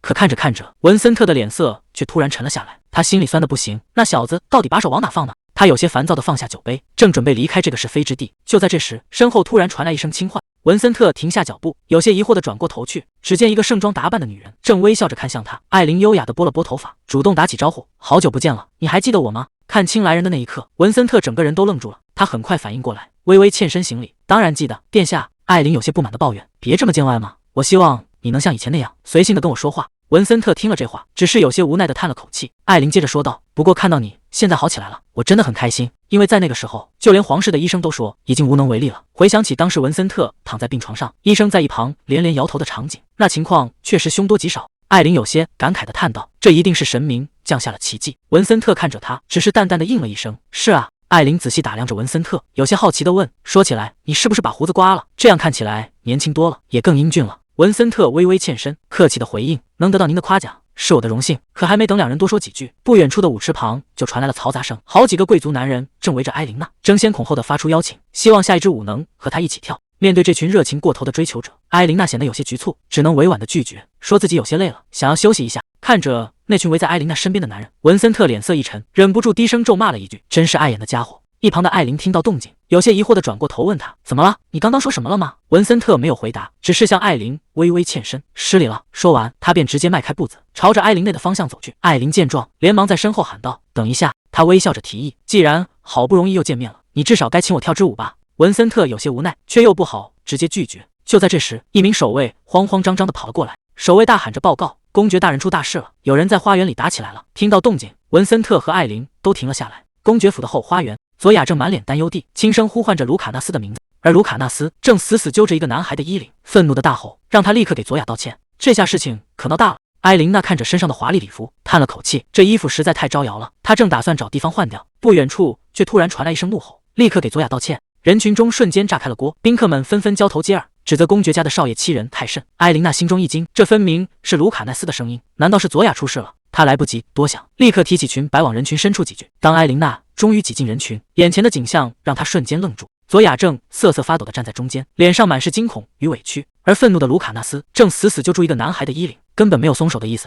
埃琳娜急忙冲上前询问情况，佐雅却哭着把错都揽在自己身上。卢卡纳斯愤怒地大喊：“佐雅根本没有错，是这群家伙在背后说他的坏话。”时间回到宴会开始前，佐雅正开心地品尝着点心，卢卡纳斯则在一旁贴心地照顾着。一会儿递上巧克力球，一会儿又送上葡萄汁。为了拿佐雅最爱吃的布丁，卢卡纳斯叮嘱他乖乖在长椅上等待，随后便转身跑开了。看着满桌的食物，佐雅有些无奈，他决定把点心留着，等卢卡纳斯回来一起分享。可还没等来卢卡纳斯，几个不怀好意的小男孩就围了上来。带头的男孩满脸嘲讽，讥笑佐雅把卢卡纳斯当狗一样使唤。佐雅立刻出声反驳：“不许你们这么说他！”可对方根本不以为意，反而笑得更加嚣张，甚至伸手拦住了佐雅的去路，强行不准他离开。带头的男孩满脸坏笑，叫嚣着佐雅是个害死父母的扫把星。他端起桌上的点心，狠狠砸向了佐雅。看着被弄脏的裙子，佐雅委屈得直掉眼泪。可这群恶霸并没有收手，反而将红酒直接泼在了他身上。他们甚至开始恶毒地编排公爵大人，声称收养这个扫把星迟早会给公爵府带来灾祸。佐雅无助地捂住耳朵，眼泪止不住地往下流。就在他快要崩溃时，身后突然传来一声怒喝：“住手！”拿完布丁赶回来的卢卡纳斯看到这一幕，瞬间红了眼。他猛地冲上前去，狠狠一拳砸在带头男孩的脸上，接着死死揪住对方的衣领，愤怒地质问他们对佐雅做了什么。卢卡纳斯的怒吼吓得男孩浑身发抖。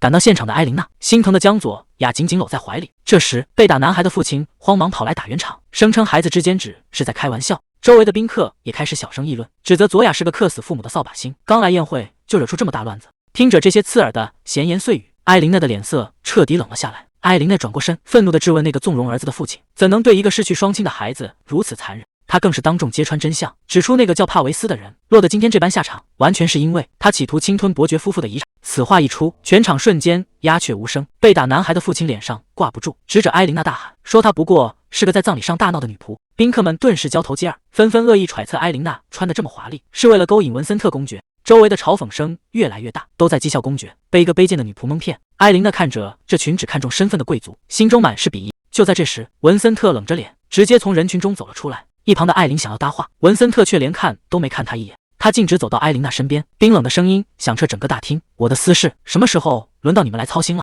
文森特冷冷地扫视全场，警告这些吃着他的宴席却毫无尊重的宾客。他一边说着，一边霸道地揽住埃琳娜的肩膀。文森特当众宣布，自己绝对不会放过任何一个敢侮辱他妻子埃琳娜的人。这个消息犹如晴天霹雳，震得在场所有人目瞪口呆。艾琳更是极度地攥紧了裙，而被搂在怀里的埃琳娜也有些诧异，没想到文森特会直接公开这个秘密。文森特紧紧握住埃琳娜的手，低声解释自己实在无法容忍她受委屈。接着，他在埃琳娜的额头上落下一个温柔的吻。文森特再次冷冷警告全场，敢侮辱他妻子的人都必须付出代价。被打男孩的父亲慌慌张张地哀求，求公爵千万不要撤走驻军和资金援助，否则他们的领地就彻底完了。但文森特根本不予理会，他搂着埃琳娜，牵着佐雅，带着家人径直离开了宴会厅。卢卡纳斯也嫌弃地甩开那个男孩，拍拍手跟了上去。夜幕降临，皇宫的宁静被一声沉重的摔门声打破。走廊里，两个女仆正凑在一起窃窃私语，讨论着艾琳公主为何去了一趟宴会，回来就发这么大脾气。看来公爵再婚的传闻是真的了。这时，克利福德双手抱胸走了过来，吓得女仆们赶紧行礼退下。克利福德推门走进房间，看着趴在床上哭泣的艾琳，有些玩味地提起文森特要娶女仆的传闻。克利福德凑上前去，好奇地追问那个女仆到底是个什么样的女人。艾琳狠狠瞪了他一眼，委屈地把头埋进被子里，眼泪止不住地流。克利福德无奈地叹了口气，轻轻抚摸着妹妹的金发。艾琳在心中痛苦地呐喊，自己默默单恋了文森特整整7年，哪怕他结婚生子，也从未放弃。可如今却落得这个结果。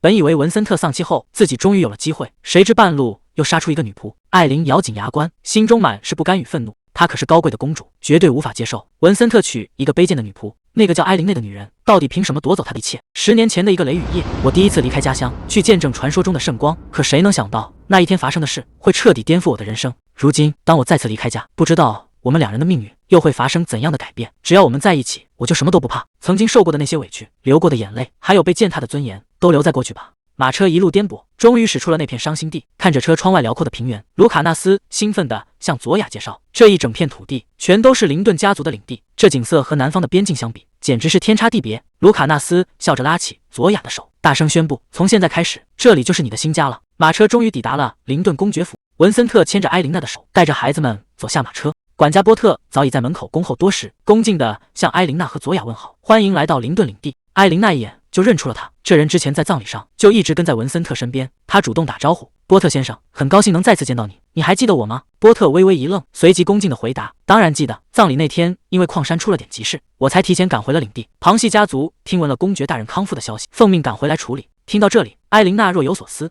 她突然想起来，之前确实听说林顿公爵病得很重，难道文森特是在大病初愈的情况下，就急匆匆的赶去参加自己父母的葬礼吗？看着眼前这栋宏伟的宅邸，埃琳娜却隐约觉得有些不对劲，整栋别墅看起来似乎已经很久没有好好维护过了。管家波特有些尴尬的连连道歉，说最近实在是太忙了，导致修缮工作没能按时完成。埃琳娜连忙摆手，表示自己也可以帮忙一起整理。文森特却在这时走了过来，说宅邸的事情交给他来处理就好。他体贴的叮嘱，让埃琳娜和佐雅先去好好休息。埃琳娜认真的看着文森特，既然以后要在这里生活，自己想多了解一下领地的情况，好，尽快熟悉公爵府的事务。文森特看着他，眼神里多了一丝温柔。他微微一笑，答应由他来当向导，带埃琳娜好好熟悉这里。看着文森特体贴的样子，埃琳娜心里暖洋洋的，轻声向他道谢。一旁的仆人们看到这一幕，忍不住小声议论起来，直夸公爵大人和夫人真是天生一对。文森特更是心情大好，直接给在场的仆人们发了赏钱。日子一天天过去，公爵府的生活渐渐步入了正轨。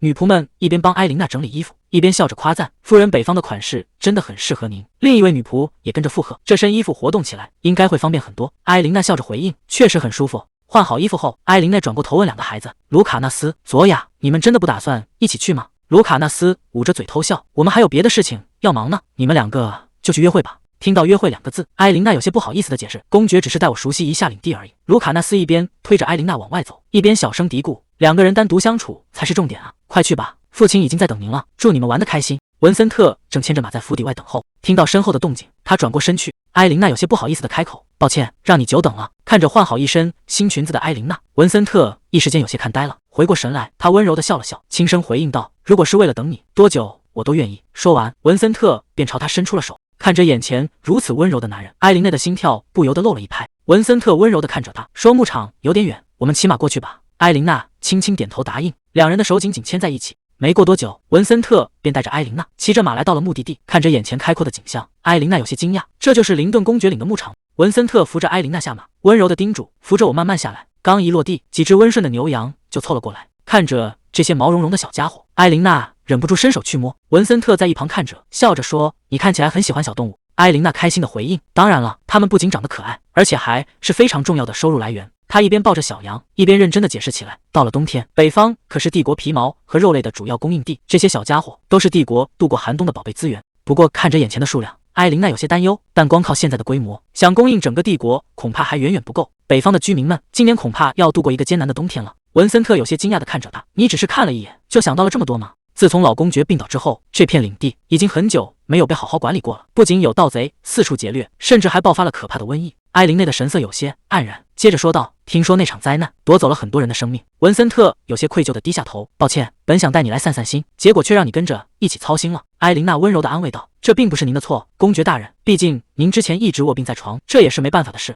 而且有这么多忠心耿耿的人，至今还在为您效力，这不正好证明了大家有多么信任您吗？您为这片领地所做的努力已经足够多了。”他往前迈了一步，眼神坚定地看着文森特。如果您不介意的话，我想和您一起重建这片领地。听到这话，文森特微微一愣，他笑着回应：这可不只是我一个人的领地，既然你已经是我的妻子了，这里自然也是你的家，你想做什么都可以。听到这话，埃琳娜开心地笑了起来，大声应道：好。她主动伸出手，笑着提议：那能带我再去逛逛领地的其他地方吗？毕竟这里可是我们以后要携手共度余生的地方啊。文森特笑着答应：当然可以。他轻轻执起埃琳娜的手，在手背上落下一个温柔的吻。夕阳西下，一辆马车缓缓驶入公爵府。文森特和埃琳娜刚骑马回来，就注意到了这辆不速之客的马车。埃琳娜有些疑惑地问：是有客人来了吗？文森特看着马车上的徽章，眉头微微一皱，那是沃尔家族的马车，没想到他们今天来得这么早。管家慌慌张张地跑了过来，急切地汇报：您终于回来了，沃尔家族的人今天非要见您不可。埃琳娜立刻想到了之前的事，是关于之前提到的矿山分家吗？需要我陪您一起去吗？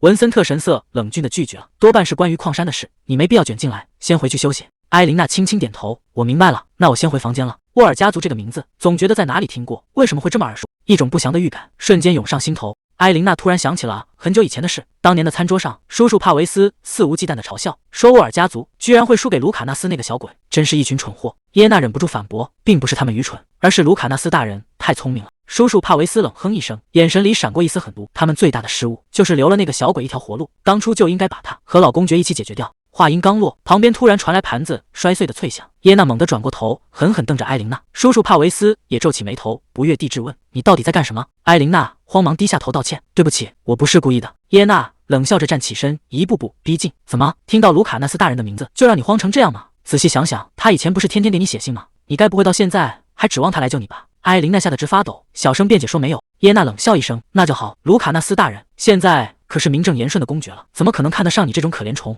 耶娜脸上满是傲慢与得意，说不定他今天来这里就是为了向我求婚呢。叔叔也跟着附和：既然我是约瑟夫的姐夫，只要我主动提出联姻，他肯定会立刻答应的。而此时的埃琳娜只能默默忍受着羞辱，她心里觉得无比讽刺。叔叔刚才还在说要解决掉卢卡纳斯，现在居然又想利用联姻来攀附关系。卢卡纳斯这些年承受了太多痛苦，就在前任林顿公爵去世后，整个帝国都在转，继承公爵之位对年幼的卢卡纳斯是沉重的负担。那些心怀鬼胎的旁系家族自然不会放过机会，他们打着辅佐年幼继承人的名义，堂而皇之的介入了公爵领的管理。其中最嚣张的就是沃尔家族，当年和沃尔家族的争斗闹得沸沸扬扬，沃尔家族联合旁系势力到处散布谣言，声称年幼的卢卡纳斯根本不配继承爵位，想方设法要夺走他的继承权。但公爵并没有坐以待毙，他直接甩出了致命证据，指控沃尔家族大肆侵吞公爵领的财产。虽然沃尔家族当时极力狡辩逃过了重罚，但没过多久，公爵就查到了更惊人的真相。原来前任公爵的死根本就是沃尔家族在背后一手策划的。得知真相的公爵决定不再依靠法律，他要用自己的方式让沃尔家族血债血偿。难怪听到沃尔这个名字会觉得这么耳熟，他们就是当年把公爵逼入绝境的幕后黑手。埃琳娜在走廊里停下脚步，既然这群人当年能做出那种事，那他们今天肯定也没安好心，绝对不能让他们得逞。埃琳娜打定主意，转身快步朝书房走去，她必须在事情变糟之前找到制约他们的证据。埃琳娜在书房里翻看着账本，发现里面的记录简直一团糟，但这熟悉的记账方式和当年用来掩盖侵吞的账本一模一样，只要仔细核对，肯定能找出他们中饱私囊的马脚。就在这时，账本里夹着的一张纸条引起了他的注意。埃琳娜看着手里的纸条，整个人都警惕了起来，这居然是一份用家族珠宝做抵押的贷款协议。公爵府库房里存放的珠宝大多是传世珍宝，如果有人想用这些东西抵押借款，必然会通过帝国最顶尖的3家珠宝商，可这上面登记的债权人根本就不是他们，这群人到底在隐瞒什么？门外突然传来了动静，管家波特推开门走了进来，问夫人：您还没休息吗？埃琳娜冷静下来看着管家，觉得这正是个好机会。波特先生，你来的正好，我刚好有急事想问你。当年公爵大人卧病在床的时候，沃尔家族是不是提议过要用公爵府的珠宝来做抵押？管家波特叹了口气，承认了这件事。他说那些人声称筹集到的资金全都发放给了生活困难的领民，但埃琳娜今天刚巡视过领地，她很清楚实际情况根本不是这样。整个领地看起来勉强维持在温饱线上，果园和农田的收益更是惨不忍睹，连最基本的灌溉工具都坏在原地，没人修理。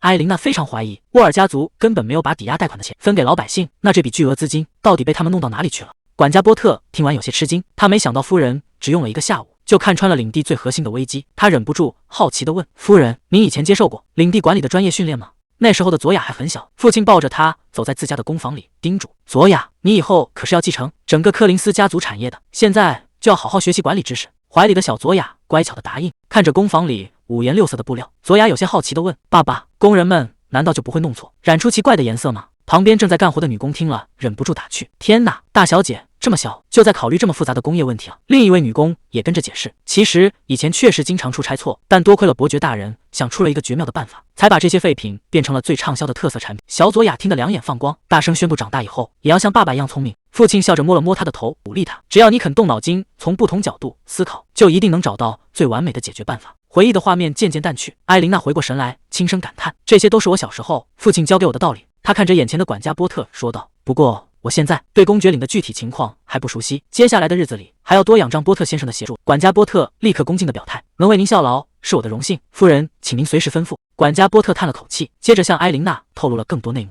正如您所看到的，领地现在的财政状况非常糟糕，更糟糕的是，公爵大人都因为矿山那边的危机急匆匆赶了过去，现在根本不知道什么时候能回来。波特有些感慨地看着艾琳娜，说自己原本还担心夫人会觉得这里的条件太简陋，但看到您亲自查账，把这些烂账一笔笔揪了出来，我真的非常感激您能成为我们的公爵夫人。艾琳娜听完笑了笑，接着她话锋一转，问起了最关键的问题：“比起这些，请把您知道的关于沃尔家族的一切全都告诉我。”管家波特神色凝重地开始讲述：沃尔家族仗着自己是最近的旁系，这些年来在领地上做尽了坏事，简直要把领民们的血汗钱给榨干了。当年老公爵在世的时候，早就发现了沃尔家族的贪婪与腐败，并且对他们采取了零容忍的态度。在老公爵的强力压制下，沃尔家族不得不收敛爪牙，老老实实装顺民。可谁能想到，老公爵突然病倒，整个领地的局势瞬间失控。当时波特非常担忧，看着老主子问：“您真的打算让沃尔家族来当少爷的代理人吗？”这无异于引狼入室啊！老主子叹了口气：“我没有别的选择。如果现在直接把领地交给年幼的卢卡纳斯，沃尔家族绝对会在暗中彻底毁了他。只有把他们推到台前当代理人，并在暗中牵制，我们才能为卢卡纳斯的成长争取时间。”但谁能想到，文森特大人竟然夺回了领地的管理权。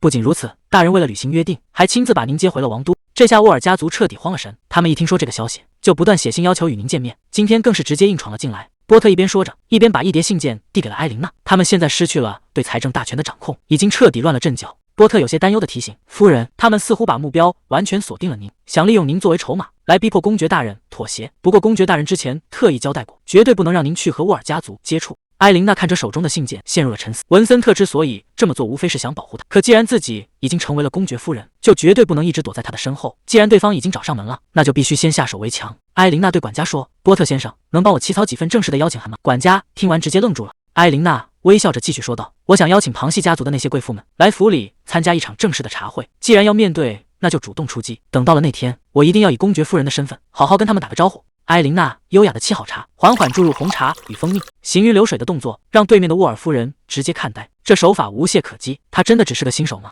突然，沃尔夫人的目光落在了艾琳娜的手指上，那颗闪耀的宝石，难道是传说中的荣耀之星？艾琳娜微微一笑，这枚戒指正是当年沃尔家族害死公爵后强行霸占的财产之一，今天特意戴上它，就是为了勾起对方的贪念。沃尔夫人回过神来，有些不自然地端起茶杯，酸溜溜地开口，希望夫人的学识不仅仅是摆摆样子。可当他喝下一口，整个人顿时愣住了，这丝滑的口感竟然和皇宫里的一模一样。艾琳娜看着他陶醉的反应，微笑着问：“味道怎么样？”沃尔夫人嘴硬的回答：“还算过得去吧。”艾琳娜也不戳穿，热情地招呼大家品尝点心。精致美味的甜点瞬间征服了在场的贵妇们，气氛渐渐热烈。艾琳娜优雅地放下茶杯，微笑着切入正题：“各位夫人，想必大家都很精通财务吧？今天正好有一件事想向大家请教。”管家波特心领神会，立刻抱着厚厚的账本走上前。艾琳娜翻开账本，当众宣布：“我核对了公爵府的账目，发现之前借给各旁系家族的资金似乎都还没有归还，而且有几笔早就过了还款期限。”艾琳娜看着账本，微笑着念出名字：沃尔夫人、索伦夫人，还有拉维尔夫人。请问这些欠款，各位打算什么时候还清呢？原本热闹的茶会瞬间死一般安静，贵妇们面面相觑，手里的茶杯都在颤抖。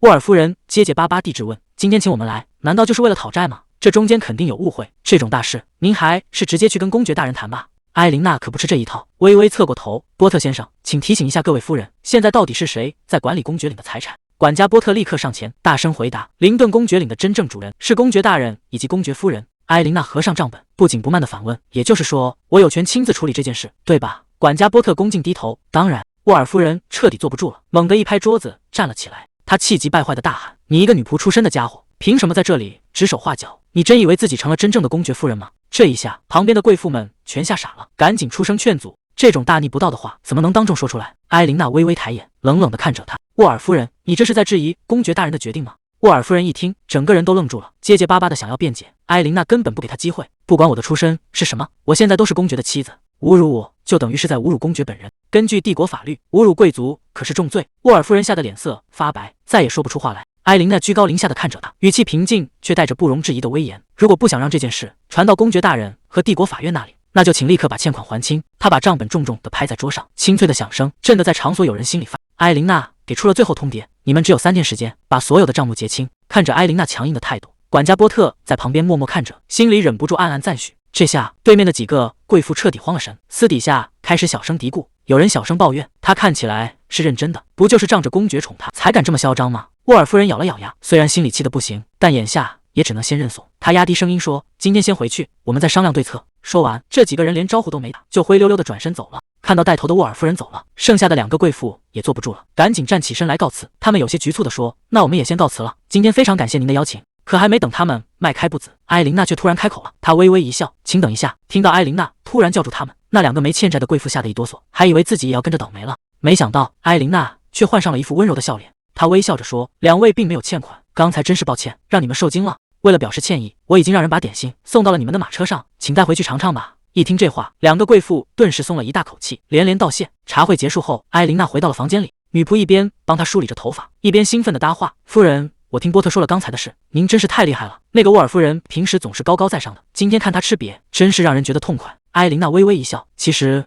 我当时也紧张的不行，但我知道自己不能退缩，如果我退缩了，别人就更会瞧不起我。”女仆听完，立刻握紧拳头给她打气：“就是这个气势，请您以后也继续保持这份自信。”埃琳娜笑着回应：“我会努力的。”接着，埃琳娜把首饰盒递了过去：“请把这枚戒指放回原处吧。”女仆有些意外：“您不打算继续带着它了吗？”在公爵大人出发前，他曾特意交代过，宝库里的所有珠宝您都可以随意佩戴。女仆接过首饰盒，看着里面的戒指：“这枚戒指戴在您身上非常合适，如果您喜欢的话，为什么不一直戴着呢？”埃琳娜有些无奈，看来对方是误会了，她其实只是想用这枚戒指去刺激一下沃尔夫人罢了。女仆突然一拍手，露出了恍然大悟的表情，她兴奋地问：“难道说您是想要公爵大人送的婚戒，而不是这一枚吗？”这话一出，埃琳娜整个人都懵了，脑子里瞬间一片空白。婚戒，这丫头也太敢想了吧！女仆却越说越起劲，完全沉浸在自己的幻想里。毕竟您结婚的时候连个正式的求婚仪式都没有，心里肯定会觉得有些遗憾吧。等公爵大人这次回来，说不定就会给您补一个超级浪漫的求婚呢。光是想想就让人觉得好激动啊！看着女仆那满脸期待的样子，埃琳娜只能在心里暗暗叹了口气，恐怕事情不会像你期待的那样发展。对自己来说，能够以公爵夫人的身份留在这里保护佐雅，就已经是非常幸运的事了。她根本不敢再奢求其他的东西。就在埃琳娜暗自神伤的时候，门外却突然传来了急促的呼喊声。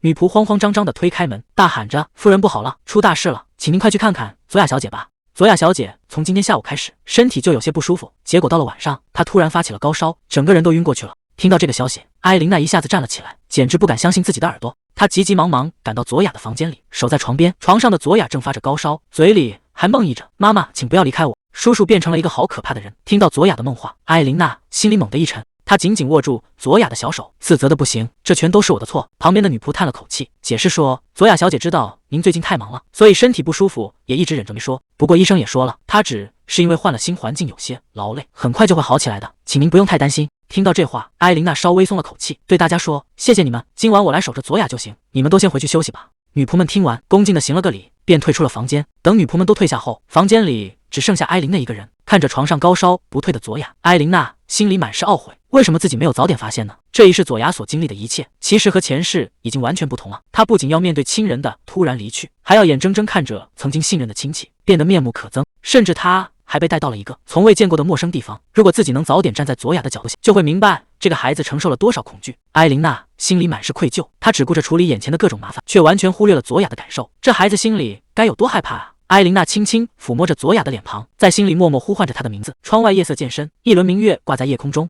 埃琳娜守在床边，轻声对昏睡中的佐雅说话：“你母亲那天不是告诉过你要相信自己，坚强的活下去吗？所以你一定很快就会好起来的。”躺在床上的佐雅动了动眼皮，嘴里嘟囔着是谁在那里。她缓缓睁开眼睛，终于从高烧的昏迷中醒了过来。守在床边的埃琳娜见状，悬着的心总算放了下来，温柔地对她说：“佐雅，你终于醒了。”佐雅看着眼前的人，有些虚弱地问：“埃琳娜小姐？”埃琳娜关切地问她：“现在感觉怎么样？”可佐雅却只是呆呆地看着她，似乎还没完全清醒过来。佐雅又梦到了那个雨夜，梦里破碎的画面不断闪现。她揉着眼睛，委屈地哭着说：“爸爸妈妈都是因为我才死的。”听到这话，埃琳娜立刻温柔地反驳：“那不是真的，那只是一场意外，根本不是你的错。”佐雅有些不敢相信，喃喃自语道：“真的不是我的错吗？”埃琳娜轻轻握住佐雅的手，耐心地安慰她：“没错，所以别再把责任揽在自己身上了。他希望这个孩子能从过去的阴影里走出来。艾琳娜温柔地告诉他，你没有做错任何事，也不需要向任何人道歉。我相信你的父母也一定希望你能找到迈出第一步的勇气，去拥抱属于你的幸福生活。佐雅的眼泪止不住地往下流，她一下子扑进艾琳娜怀里，放声大哭起来。艾琳娜温柔地抱住他，轻轻拍着他的后背，安抚着这个受尽委屈的孩子。而在门外，文森特和卢卡纳斯静静地站着，听着屋里传来的哭声。天渐渐亮了，阳光洒在城堡上，清晨的阳光洒进房间。艾琳娜正搂着佐雅安稳地睡着，文森特和卢卡纳斯守在床边，看着这温馨的一幕。文森特轻轻伸手，温柔地抚摸着艾琳娜的头发。我回家了。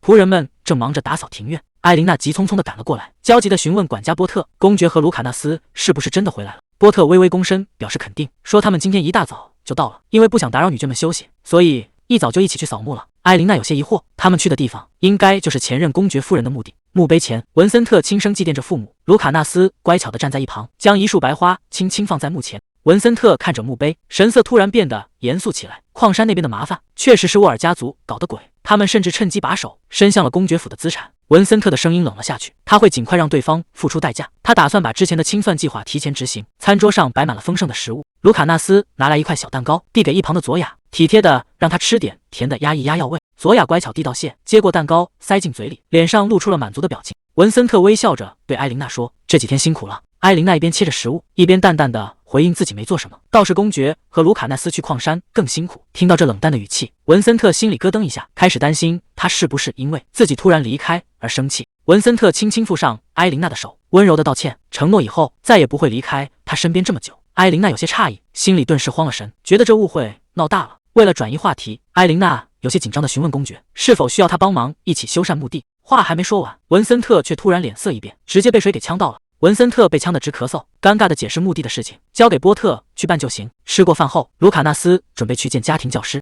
而坐在房间里喝茶的正是家庭教师埃达菲尔德。埃达菲尔德端起茶杯，心里却在暗自琢磨，公爵大人怎么会突然召见他？难道是为了那个新收养的女儿？他心里1万个不愿意，觉得要是让那个任性的小女孩进教室，肯定会吵个不停。20分钟后，文森特在书房正式提出，想让佐雅从下周开始和卢卡纳斯一起上课。埃达菲尔德表面上维持着礼貌，微笑着答应下来，可实际上心里已经在崩溃大喊，觉得自己的教师生涯要完蛋了。到了上课的日子，佐雅抱着厚厚的课本，紧张地跟着卢卡纳斯走向教室。卢卡纳斯笑着安慰他，埃达菲尔德老师虽然严格，但不是无理取闹的人。不过卢卡纳斯话锋一转，提醒他，真正让人头疼的是索鲁特家的那对兄妹，那2个家伙可不是省油的灯。卢卡纳斯带着佐雅刚推开门，一个纸飞机就直奔2人的面门飞来。卢卡纳斯反应极快，一把将佐雅护在身后，纸飞机正好砸在他头上。卢卡纳斯顿时气的大喊，警告扔纸飞机的男孩伊格蒂亚不要乱扔东西。伊格蒂亚有些好奇的看着门口，打听卢卡纳斯身后的女孩是谁。还没等卢卡纳斯回答，伊格蒂亚就被姐姐布兰妮用厚书砸中了脑袋。布兰妮生气的训斥弟弟打扰他读书，下手毫不留情。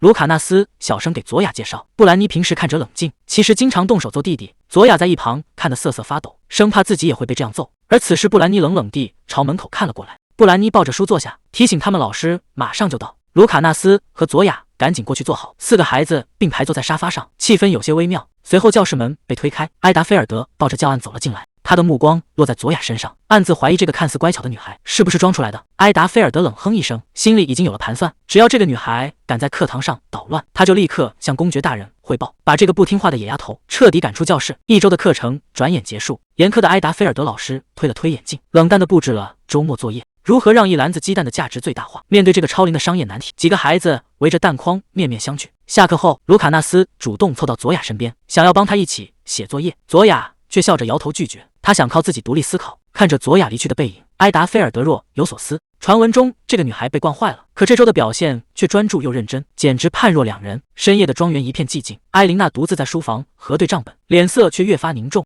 保险箱里的贵重珠宝果然有很大一部分不翼而飞。这时门被推开，文森特心疼地走了进来，责怪他不该熬夜这么晚。艾琳娜有些紧张地解释，自己只是顺便核对清单，却发现少了很多贵重物品。看着沉默的文森特，艾琳娜心里有些打鼓，担心自己多管闲事。可下一秒，文森特却温柔地托起她的脸颊，满眼都是心疼，自责没有照顾好她。文森特语气温柔，叮嘱艾琳娜，为了她也要保重身体。艾琳娜心中一暖，轻轻握住他的手。接着他提起了佐雅，自从和卢卡纳斯一起上课后，佐雅整个人都开朗了许多。他由衷地感谢文森特的安排。文森特温柔地吻了吻艾琳娜的额头，坚信大家迟早会接受懂事的佐雅。深夜，艾琳娜轻手轻脚地来到佐雅房间，却发现佐雅根本没睡。佐雅正趴在床上，聚精会神地在写字板上画着什么。艾琳娜凑过去一看，上面歪歪扭扭的写着鸡蛋的难题。佐雅有些慌张的抬起头，进屋的艾琳娜温柔的打趣：“小孩子熬夜可是会长不高的。”佐雅急得连连摆手，说自己想给老师留下好印象。艾琳内在床边坐下，她知道这位老师非常严格，如果佐雅能获得认可，府里那些闲话自然会烟消云散。于是决定引导她思考。艾琳娜耐心的启发佐雅，如果能引入需求的概念会更好。鸡蛋虽然不愁卖，但一旦被吃掉就彻底消失了。佐雅瞬间恍然大悟，兴奋地找到了方向。转眼到了上课的日子，埃达菲尔德老师让大家依次展示答案。伊格蒂亚紧张地站起来，大声说：“把鸡蛋全部吃掉最划算。”老师无奈地叹了口气。卢卡纳斯忍不住低声吐槽太蠢。随后老师点名布兰妮，布兰妮自信地站起身，条理清晰地提出将鸡蛋加工成蛋糕和布丁，以此获取更高的利润。老师微微点头，虽然看穿了对方只注重短期利益的商人思维，但表面上依然给予了肯定。接着轮到卢卡纳斯发言。卢卡纳斯语出惊人，他提出将蛋壳膜做成贵妇护肤品，蛋壳雕刻成工艺品，将每一个部分彻底榨干价值。这番全面的思维让老师大吃一惊。佐雅抱着写字板跃跃欲试，可老师却直接无视了他，准备开始讲授新课。在他眼里，一个8岁孤女根本想不出什么答案。佐雅顿时愣在原地，一旁的卢卡纳斯看不下去了，直接站起身，大声抗议，要求老师必须听完佐雅的答案。埃达菲尔德老师有些尴尬，对佐雅说：“那佐雅也来分享一下你的想法吧。”佐雅立刻打起精神，大声回答：“好的，老师。”小姑娘费力地抱起那本大画册，卢卡纳斯在一旁帮她扶着。佐雅翻开画册，认真地解释：“我觉得我们不应该只把鸡蛋当成食物，如果一下子全吃光了，那就什么都不剩了。”听到这里，伊格蒂亚忍不住嗤笑一声，嘲讽道：“我还以为你能有什么高见呢，结果就这。”这话一出，卢卡纳斯顿时气得不行。老师倒是没理会旁人的打岔，继续问佐雅：“那么你具体打算怎么做呢？”佐雅翻开画册，认真的解释：“具体来说，我们要把这些鸡蛋分给那些穷人，首先让他们吃掉一部分鸡蛋，这样他们就能填饱肚子。然后我们再雇佣这些人去孵化剩下的鸡蛋，这样一来，他们不仅有了工作，以后也不会再挨饿了，而我们就能成为养鸡场的老板。”佐雅越说越兴奋，满脸都是期待。听到这个出人意料的答案，埃达菲尔德老师直接愣住了，旁边听课的2个孩子也露出了难以置信的表情。佐雅有些紧张地补充道：“其实艾琳娜姐姐也给了我一些建议。”卢卡纳斯听完，整个人都兴奋起来，大声夸奖道：“佐雅，你真是太厉害了！”佐雅有些不敢相信地问：“真的吗？”卢卡纳斯用力点头：“当然是真的。”这一幕让台上的老师看在眼里，心里却掀起了惊涛骇浪。一个8岁的小女孩真的能想到这么深远的事情吗？要知道，其他孩子也只考虑到了效率和眼前的利润，而这个孩子居然已经想到了雇佣穷人和长期的投资规划。虽然这个想法听起来还很稚嫩，但已经足够让人惊叹了。想到这里，埃达菲尔德老师迈步走了过去，严肃地问：“这些想法真的全是你自己想出来的吗？”佐雅老老实实地回答：“艾琳娜姐姐教过我，要从需求的角度去思考。”听到艾琳娜的名字，埃达菲尔德老师心里直犯嘀咕。那个前女仆出身的公爵夫人能懂什么贵族教育？他推了推眼镜，对佐雅说：“能把那本笔记本给我看看吗？”佐雅乖乖把本子递了过去。埃达菲尔德老师接过来翻开，原本以为只是小孩子的涂鸦，毕竟佐雅连字都认不全，遇到不会写的词还用画画来代替。可当他仔细看清里面的内容时，整个人都愣住了。这根本不是小孩子的胡闹，里面的观点和见解简直精妙的让人叹服。埃达菲尔德老师合上本子，有些惭愧的开口：“对不起，看来是我之前误解你了。”接着他转过身对其他学生说：“下课之后大家都去看看佐雅的笔记本，好好向她学习一下平时该怎么做笔记和写作业。”听到老师的夸奖，佐雅高兴的眼睛都亮了，一旁的卢卡纳斯也跟着笑了起来，比自己得奖还要开心。布兰妮微笑着点头答应，表示自己明白了。可旁边的弟弟却气得直咬牙，心里很是不服气，凭什么他能得到所有人的夸奖？平时明明都是我姐姐最厉害的。埃达菲尔德老师把笔记本递了回去，现在把本子还给你。佐雅开心的接过来，整个人都快飘起来了。卢卡纳斯忍不住伸手摸了摸他的头，夸奖道：“能得到埃达菲尔德老师的认可，你真的太厉害了。”佐雅开心的回应：“谢谢你，我也超级高兴。”这一幕全被一旁的布兰妮看在眼里，她若有所思，觉得这事真是越来越有意思了。下课后，卢卡纳斯迫不及待地拉起佐雅的手，兴奋地嚷嚷着：“我们快点回去吧，把今天的事情告诉艾琳娜姐姐和父亲，还要告诉庄园里的每一个人，我们要向所有人炫耀。”看着他这副兴奋的模样，佐雅忍不住笑了起来：“你怎么看起来比我还要高兴？”卢卡纳斯回过头，理所当然地回答：“那不是明摆着的吗？”谁能想到，卢卡纳斯刚替佐雅出完头，下课就被人给堵了。伊格蒂亚直接一头撞了上来，疼得直叫唤。卢卡纳斯揉着额头，没好气地喊道：“你干什么呢？快让开！”可伊格蒂亚根本不听，直接张开双臂拦在路中间，咬着牙大喊：“我才不让你们过去！”卢卡纳斯一把将佐雅护在身后，质问道：“你到底想干什么？”佐雅躲在后面，有些不知所措。就在两边快要吵起来的时候，布兰妮急匆匆地跑了过来，一巴掌拍在弟弟头上，生气地训斥道：“你这个笨蛋，我们只是想邀请他们过来玩，你在这挑什么事呢？”布兰妮双手叉腰，气得直跺脚。地上的伊格蒂亚一脸委屈，小声嘟囔着：“可是姐姐，明明是你让我拦住他们，不让他们走的啊！”布兰妮气得大喊：“我是让你留住他们，可没让你跟人打架。伊格蒂亚缩了缩脖子，这下彻底没话说了。训完了弟弟，布兰妮转过身来，一脸真诚地向佐雅道歉：“对不起啊，佐雅，我弟弟这人就是太鲁莽了。其实我们只是想和你交个朋友。”听到这话，躲在卢卡纳斯身后的佐雅有些意外地探出头来，还没等佐雅反应过来，布兰妮就主动走上前去，一把拉住了佐雅的手，满脸兴奋地邀请道：“我觉得你刚才在课上说的那个想法简直太有意思了，要是有空的话，这周末要不要来我们家玩？我们可以一起商量怎么把你的计划变成现实。”佐雅有些不知所措，小声支吾着，布兰妮却热情的不行，拉着他转了个圈，笑着说：“我们家厨师做的核桃派那可是一绝。”一旁的卢卡纳斯沉着脸，心里显然有些不是滋味。布兰妮见状，顺口客套了一句：“卢卡纳斯，你也可以一起来。”卢卡纳斯顿时气不打一处来，傲娇的扭过头去：“谁稀罕去啊？”走在庄园的庭院里，伊格蒂亚好奇地问卢卡纳斯：“你平时都喜欢做什么？”卢卡纳斯面无表情地回答：“吃饭和睡觉。”伊格蒂亚一听，顿时找到了知音，兴奋地大喊：“我也是！”布兰妮转头问佐雅：“你喜欢吃甜食吗？我们家的核桃派真的超级好吃。”看着两个女孩聊个没完，卢卡纳斯在一旁沉着脸，心里直犯嘀咕：布兰妮到底还要跟佐雅聊多久啊？回家的马车已经准备好了。布兰妮拉着佐雅的手，热情地约定：“回去我就让母亲给你发邀请函，你到时候一定要来玩啊！”佐雅高兴地直点头：“好呀，我太期待了。”送走了两人，卢卡纳斯有些酸溜溜地问：“你好像真的很喜欢布兰妮？”佐雅转过头，一脸兴奋地回答：“对啊，她可是我交到的第一个女孩子朋友呢。”听到这个回答，卢卡纳斯却突然沉默了，似乎有什么话想说。佐雅有些疑惑地看着他：“怎么了？”卢卡纳斯别过头去，小声嘀咕着：“没什么，我只是很高兴你也交到了朋友。”佐雅有些意外地看着他，轻轻叫了一声他的名字：“卢卡纳斯。”接着，佐雅主动上前一步，一把拉住了卢卡纳斯的手，他一脸认真地看着他，大声宣告：“就算我以后交了别的朋友，你也永远是我最要好的第一名。”佐雅抱着画册，满脸真诚地补充道：“因为我最喜欢的人就是你了。”听到这突如其来的直球表白，卢卡纳斯整个人都懵了，脸刷的一下红到了耳根。就在这气氛正好的时候，旁边突然传来一个声音：“哎呀呀，我们可不是故意要偷听的哦。”卢卡纳斯有些意外地问：“父亲和艾琳娜姐姐，你们刚才出门了吗？”文森特轻咳了一声：“是的，我们刚才出去办了点事。”一旁的艾琳娜有些不好意思地笑了笑，卢卡纳斯却突然凑了上去，一脸坏笑地打趣道：“难道是去约会了吗？你们牵手了没有？还是说已经亲亲了？”文森特有些无奈地反问：“你觉得现在是开这种玩笑的时候吗？”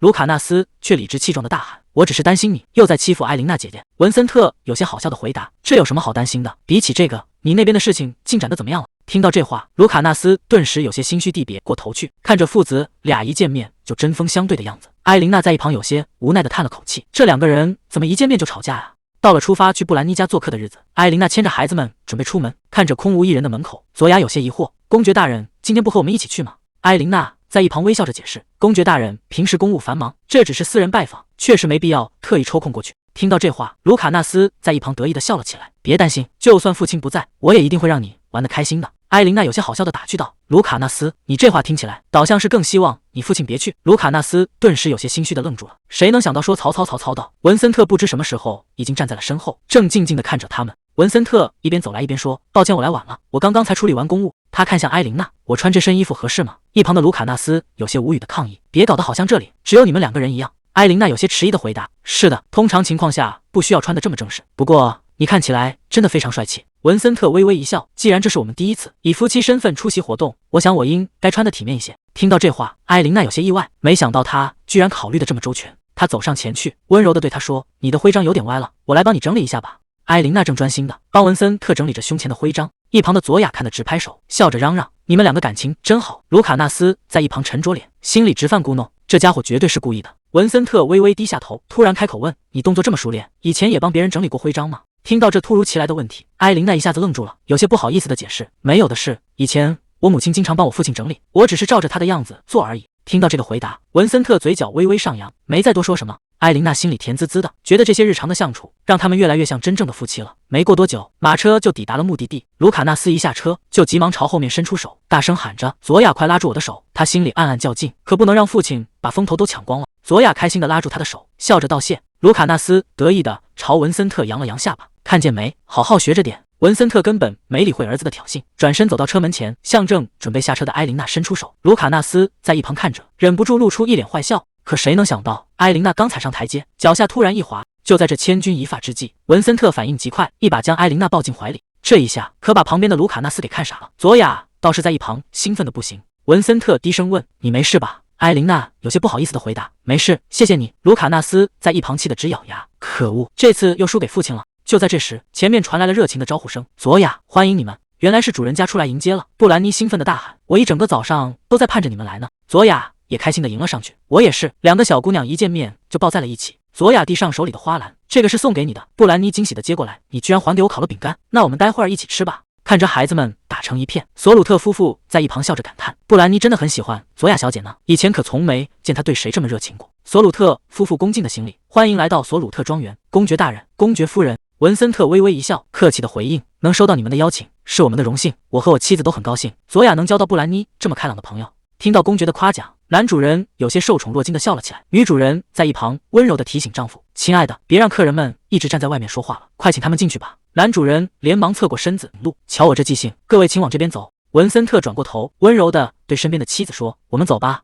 埃琳娜轻轻点头，脸上满是幸福的笑意。在主人的引导下，大家一起走进了索鲁特庄园的大厅。一进门，大厅中央那扇巨大的彩色玻璃窗就吸引了所有人的目光。男主人笑着对文森特说：“公爵大人，听说您对矿石颇有研究，我们最近刚好得到了一些原石，您要不要顺便去瞧瞧？”听到这个提议，文森特转头看了看身边的埃琳娜。女主人见状，立刻微笑着提议：“那就让卢卡纳斯也一起去吧，我和布兰妮留在这里，陪着公爵夫人和佐雅小姐聊天。”这话一出，卢卡纳斯顿时有些懵。埃琳娜微笑着对文森特说：“我们留在这里没问题的，您快去吧，说不定还能看到些稀有的原。”文森特听完点了点头：“那我就先是陪一下了。”男主人连忙在前面带路：“您请跟我来。”看着文森特带着卢卡纳斯离开，埃琳娜在后面轻轻挥了挥手。随后，大家来到了庄园的后花园里。布兰妮兴奋地对母亲说：“妈妈，我和佐雅要去聊聊我们养鸡场的计划，能让女仆给我们送点可可来吗？”女主人温柔地答应了女儿的请求。布兰妮开心地拉起佐雅的手：“佐雅，我们走。”看着孩子们跑开，女主人端起茶杯，有些好奇地问埃琳娜：“公爵夫人，您会介意我丈夫把公爵大人带走吗？”埃琳娜有些意外地反问：“您怎么会这么想？”女主人笑着解释道：“因为刚才看你们两位好像很舍不得分开的样子呢。”埃琳娜有些不好意思地摆了摆手，小声回答：“没有的事。”女主人笑着打趣道：“公爵夫人，您真是意外的容易害羞呢，我还以为擅长教育孩子的人性格都会比较严厉呢。”听到这话，埃琳娜有些疑惑地反问：“擅长教育孩子，您是指我吗？”女主人有些意外地问：“怎么，您自己还不知道吗？”埃达菲尔德老师最近一直在到处夸赞，说佐雅小姐是个难得的天才。他还说这都是因为公爵夫人您教导有方，我们大家都应该向您学习呢。听到这里，埃琳娜有些哭笑不得。女主人叹了口气，有些苦恼的继续说道：“实不相瞒，我们最近正为布兰妮的教育问题发愁呢。要是可以的话，真希望能听听您的建议。”埃琳娜有些不解地问：“可是我听说布兰妮是个非常聪明优秀的孩子啊。”女主人无奈地回答：“问题就出在这里，因为她从小看着我们做各种投资，所以年纪小小，心思就全放在这上面了。她最近对赚钱产生了极大的兴趣，嘴里一直念叨着这是为了未来的练习，还不停地缠着我们，非要给她安排工作。可她今年才12岁，我们总不能把管理账目地工作交给她，至于体力活，那就更不可能让她去做了。”埃琳娜听完，若有所思地提议：“既然她想工作赚钱，那您或许可以先帮她弄清楚她到底擅长些什么，还有她赚钱的动力到底是为了谁。”说到这里，埃琳娜突然想到了什么，她凑到女主人耳边，小声地出了个主意。女主人听完，顿时觉得这个办法太妙了。就在这时，女仆端着热可可走了过来，恭敬地汇报：“夫人，小姐们的可可已经准备好了。”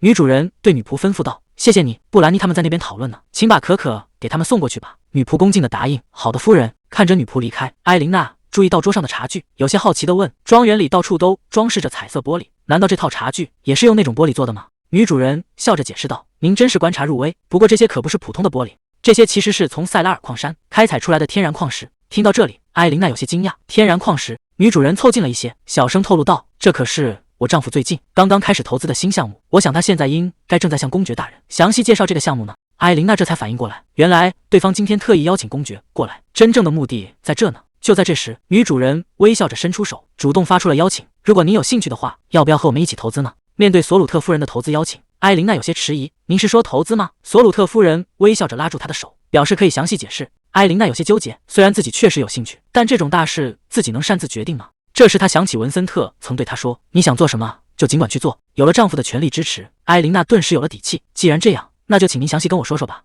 然而，听着索鲁特夫人的介绍，埃琳娜心里却泛起了嘀咕：如果那个矿山真的能产出大量矿石，前世的自己不可能一点风声都没听到过。在她的记忆里，根本没有关于这个矿山的任何唯一的解释就是这次投资最后彻底失败了。埃琳娜试探着问：“除了矿石之外，索鲁特家族应该还投资了其他领域吧？能不能跟我说说别的项目？”索鲁特夫人有些意外，但很快笑着回答：“我明白了，您是想通过其他项目地利润来评估这次矿石投资的成功率，对吧？既然我们要成为合作伙伴，确实应该多了解一些除了矿石，我们家还投资了房地产或药草生意，其中矿石生意的回报率是最高的。这也是为什么我今天会邀请您。”听到这里，艾琳娜突然出声打断：“请等一下。”她有些急切地追问：“您刚才说你们投资了药草生意吗？”索鲁特夫人有些意外：“是的，我们投资了南方的药草，比如牛蒡子薄荷和荆芥，这些在北方是无法收割的。不过，因为运输成本太高，所以利润其实并不丰厚。”听到这话，艾琳娜却显得有些兴奋。“没关系，只要有药草的采购渠道就行了。”索鲁特夫人有些懵了，迟疑地提醒道：“可是现在需求量并不高，而且这生意已经不怎么赚钱了。您真的确定要共同投资药草生意吗？”艾琳娜毫不犹豫地回答：“是的。”这坚定的态度让索鲁特夫人彻底摸不着头脑了。面对索鲁特夫人的疑问，艾琳娜一时间不知道该怎么解释。毕竟，就算自己实话实说，对方也绝对不会相信。因为在半年后，一场可怕的瘟疫将会席卷整个帝国，而爆发的源头偏偏就在北方的灵顿公爵领地内。到时候，只有南方特产的那些药草才能有效治疗这种传染病。一旦瘟疫爆发，药草的需求量绝对会瞬间暴涨。所以，现在必须想个办法，说服索鲁特夫人合作，提前把这些药草囤积起来。艾琳娜有些为难地开口：“抱歉，具体的细节我现在没法透露。不过，如果您愿意让我共同投资的话，”艾琳娜自信地保证：“我向您保证，药草生意的利润绝对会是矿石生意的5倍以上。”听到这个数字，索鲁特夫人整个人都傻了。5倍以上，这怎么可能？艾琳娜端起茶杯，接着劝道：“这事不用急着决定，您可以先和您丈夫商量一下，再给我答复。毕竟在前世，当瘟疫蔓延到最严重的时候，那些药草的价格可是直接翻了10倍不止。”看着艾琳娜那副笃定的神情，索鲁特夫人心里直犯嘀咕，看她的样子确实不像是在开玩笑。可是她到底哪来的底气，敢做出这么大胆的保证？就在两人各怀心思的时候，不远处突然传来一声脆响，紧接着就听见有人惊呼：“布兰妮！”听到这声惨叫，艾琳娜和索鲁特夫人猛地站起身来，那是佐雅的声音。到底发生什么事了？索鲁特夫人心里咯噔一下，难道说是那个症状又发作了？不远处的草地上，茶杯摔得粉碎，可洒了一地。布兰妮痛苦地蜷缩在地上，嘴里一直喊着肚子疼。佐雅在一旁急得不知所措。艾琳娜和索鲁特夫人急忙赶了过去，看着痛苦不堪的孩子，索鲁特夫人一把将布兰妮抱在怀里。这突如其来的变故让在场的所有人都慌了神。索鲁特夫人急切地大喊：“快去叫医生！”房间里，医生正在给躺在床上的布兰妮做检查。艾琳娜和佐雅在一旁焦急地看着。艾琳娜有些担心地问：“布兰妮经常这样肚子疼吗？”索鲁特夫人叹了口气回答：“是的，大概从半年前开始，她就经常突然肚子疼，而且最近发作的越来越频繁了。”医生收起听诊器，解释道：“身体没有其他异常，看起来像是肠炎，我先给她开点消炎药和止痛药吧。”索鲁特夫人有些无力地道谢，接着她一脸歉意地对艾琳娜说：“真是太抱歉了，本来还想留大家一起吃晚饭的，既然布兰妮病倒了，那我们只能改天再邀请各位了。”艾琳娜见状，轻轻握住索鲁特夫人的手，温柔地安慰道：“千万别这么说，要是需要什么帮忙的，您随时开口。”听到这话，索鲁特夫人心里一阵感激，轻声向艾琳娜道谢。没过多久，马车便缓缓驶离了庄园。回程的马车上，气氛显得有些沉闷。艾琳娜和佐雅都低着头，一副心事重重的样子。一旁的文森特和卢卡纳斯默默看着这母女俩。卢卡纳斯凑到父亲耳边，小声嘀咕着：“他们俩从刚才起就一直无精打采的，你是不是该说点什么安慰一下？”文森特有些无奈地回答：“可我该说些什么好呢？”艾琳娜眉头紧锁，有些疑惑地问：“肠炎真的是那种会像这样反复发作的病吗？”卢卡纳斯突然想到了什么，对艾琳娜说：“父亲年纪挺大了，他应该会知道些什么吧？”听到这话，文森特整个人都僵住了。卢卡纳斯还在一旁得意地哼着歌，完全没注意到父亲那要吃人一样的眼神。文森特尴尬地咳嗽了一声，试图缓解一下气氛。他思索着回答：“如果是慢性炎症的话，确实有可能会反复发作。”艾琳娜听完，若有所思地附和道：“确实是这样。”卢卡纳斯有些好奇地问：“你从刚才起就一直在想这件事吗？”艾琳娜叹了口气说：“是啊，他这肚子疼都持续半年了，而且最近越来越严重。我甚至在想，会不会根本不是肠炎，而是别的什么病？不过医生说，除了肚子疼，身体没别的问题。也许是我多虑了。”文森特在一旁问：“会不会是今天吃了什么不干净的东西？”佐雅有些委屈地解释：“我们今天一起吃了饼干，还喝了热可可，可我一点事都没有啊。”艾琳娜听完，若有所思地自言自语：“这么说来，应该不是食物的问题。”卢卡纳斯突然提议：“要不让咱们灵顿公爵家的医生也去给布兰妮瞧瞧，说不定能查出点新线索。”文森特赞同地回答：“这主意不错，正好我也准备和索鲁特谈谈共同投资的事，时间上刚好合适。”艾琳娜有些疑惑地问：“你说的投资是指矿石生意吗？刚才索鲁特夫人也跟我提过这件事。”文森特微微一笑，直接否定了他的猜测：“我并不打算投资矿石，我真正决定要投资的是草药生意。”听到这个回答，艾琳娜整个人都愣住了。